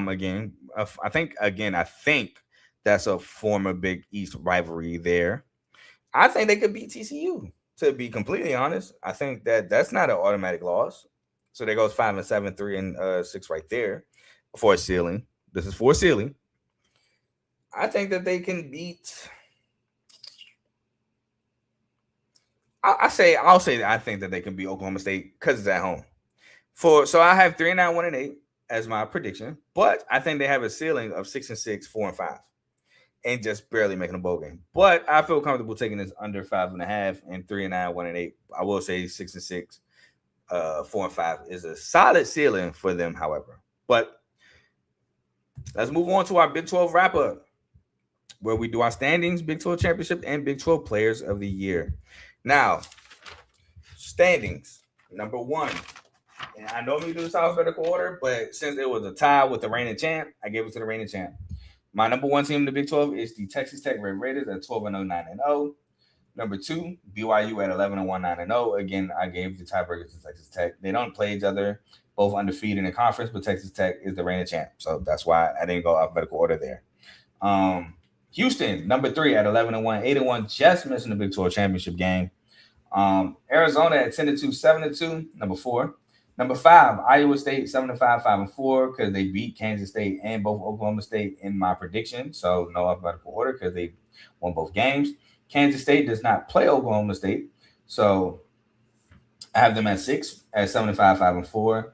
And then Oklahoma State because they lose at 7-5, 5-4. 8, TCU 7-5, 4-5. Arizona State at 6-6, 4-5, and then Utah at 6-6, 4-5. I can't remember off the top, but then I know there's a tiebreaker in there somewhere, and that's why I went with that. 11, I have UCF at 5-7, 3-6 because I think they beat Baylor head to head. So Baylor at 12 at 5-7, 3-6. 13, Cincinnati 5-7, 2-7. 14, Kansas 4-8, 2-7. 15, Colorado 3-9, 1-8, and 16, West Virginia at 3-9, 1-8, finishing last. Now, for my Big 12 championship, obviously I have the 2 undefeated teams going at it at number 1 Texas Tech versus 2 BYU in the Big 12 championship rematch. Well, I think ultimately Texas Tech takes it yet again in the Big 12 championship to become back-to-back Big 12 champions. Now, my Big 12 offensive player of the year is Bear Bachmeier of BYU. I think for them to go undefeated, he's going to have a big year, both passing and rushing. Will Hammond is the quarterback for Texas Tech, which I think he is solid. I think he is okay. Don't think that he'll be offensive player of the year. And I wanted to give it to Connor Wegman, but I feel like Bear Bachmeier is probably going to have better numbers if BYU was undefeated. And my defensive player of the year, I kind of hinted at it earlier when I said what I said about Ben Roberts. It's Ben Roberts, Texas Tech linebacker, because I see a lot of Jacob Rodriguez and Ben Roberts. Let's not forget in the Big 12 championship, Ben Roberts did make those plays to help break the game open. I want to say he had a play against Oregon as well to try to help Texas Tech offense, but again, Texas Tech offense got blanked. Ben Roberts makes just as many big plays as Jacob Rodriguez in terms of turnovers and things like that. And he got Austin Romaine coming in to play linebacker with him. So I think Ben Roberts is my defensive player of the year for the Big 12. Now, with that being said, that is the end of the Big 12 championship, Big 12 college football preview. The Pac-12 will be back later this week. It will be either Friday or Saturday. Like I said, I've started on it already. I will have it done by then. Appreciate anybody who's been with me these last 2.5 hours. Again, please like, comment, share, subscribe. It helps the channel, helps the network. I will be breaking down these videos and having them individually out soon, so don't worry about that. That will be coming shortly. And yeah, man, I ain't going to necessarily do a lot of cleanup because 1, I got to use the bathroom, and 2, it's late as a mug. Hey, shout out my boy Ace, man. Appreciate you, my guy. Appreciate you being tuned in. Ace will be on the episode next Friday when we do our 10 schools to look out for. So real quick, I got the Pac-12 coming up this weekend. Me and Joe will be here Monday at 10 o'clock for the SEC episode, and then me and Ace will be back on next Friday for the 10 schools to look out for. And then, boom, we got my playoff predictions and awards previews. And then week 0 is here, baby. Week 0 is 18 days away. College football is almost back. I'm super excited. Can't wait to be a degenerate with college football all over again.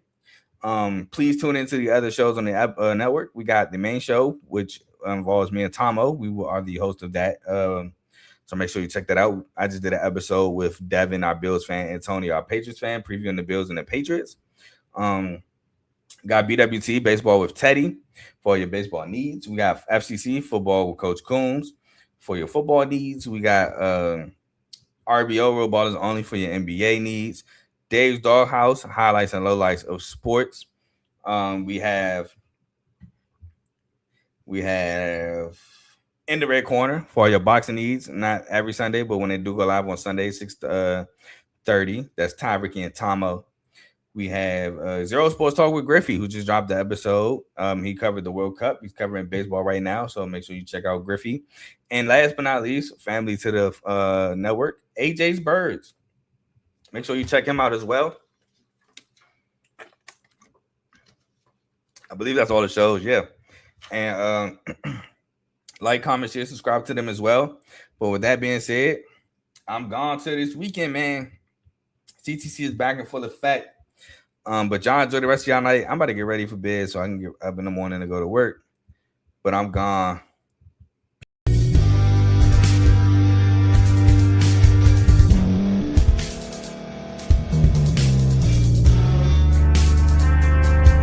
Thank you for staying to the end. If you're watching this on YouTube, please like this video, subscribe, and also hit that notification button so you can be notified next time we put out a video. If you're listening on any podcast platform, subscribe, and hit that notification button, y'all, so you can be notified we put out another podcast audio. And last but not least, hit that share button. No matter what you're listening to or watching it, hit that share button and send it to somebody that you know that would love to watch this episode you just listened to. So once again, thank you for staying to the end, and we'll see y'all in the next episode.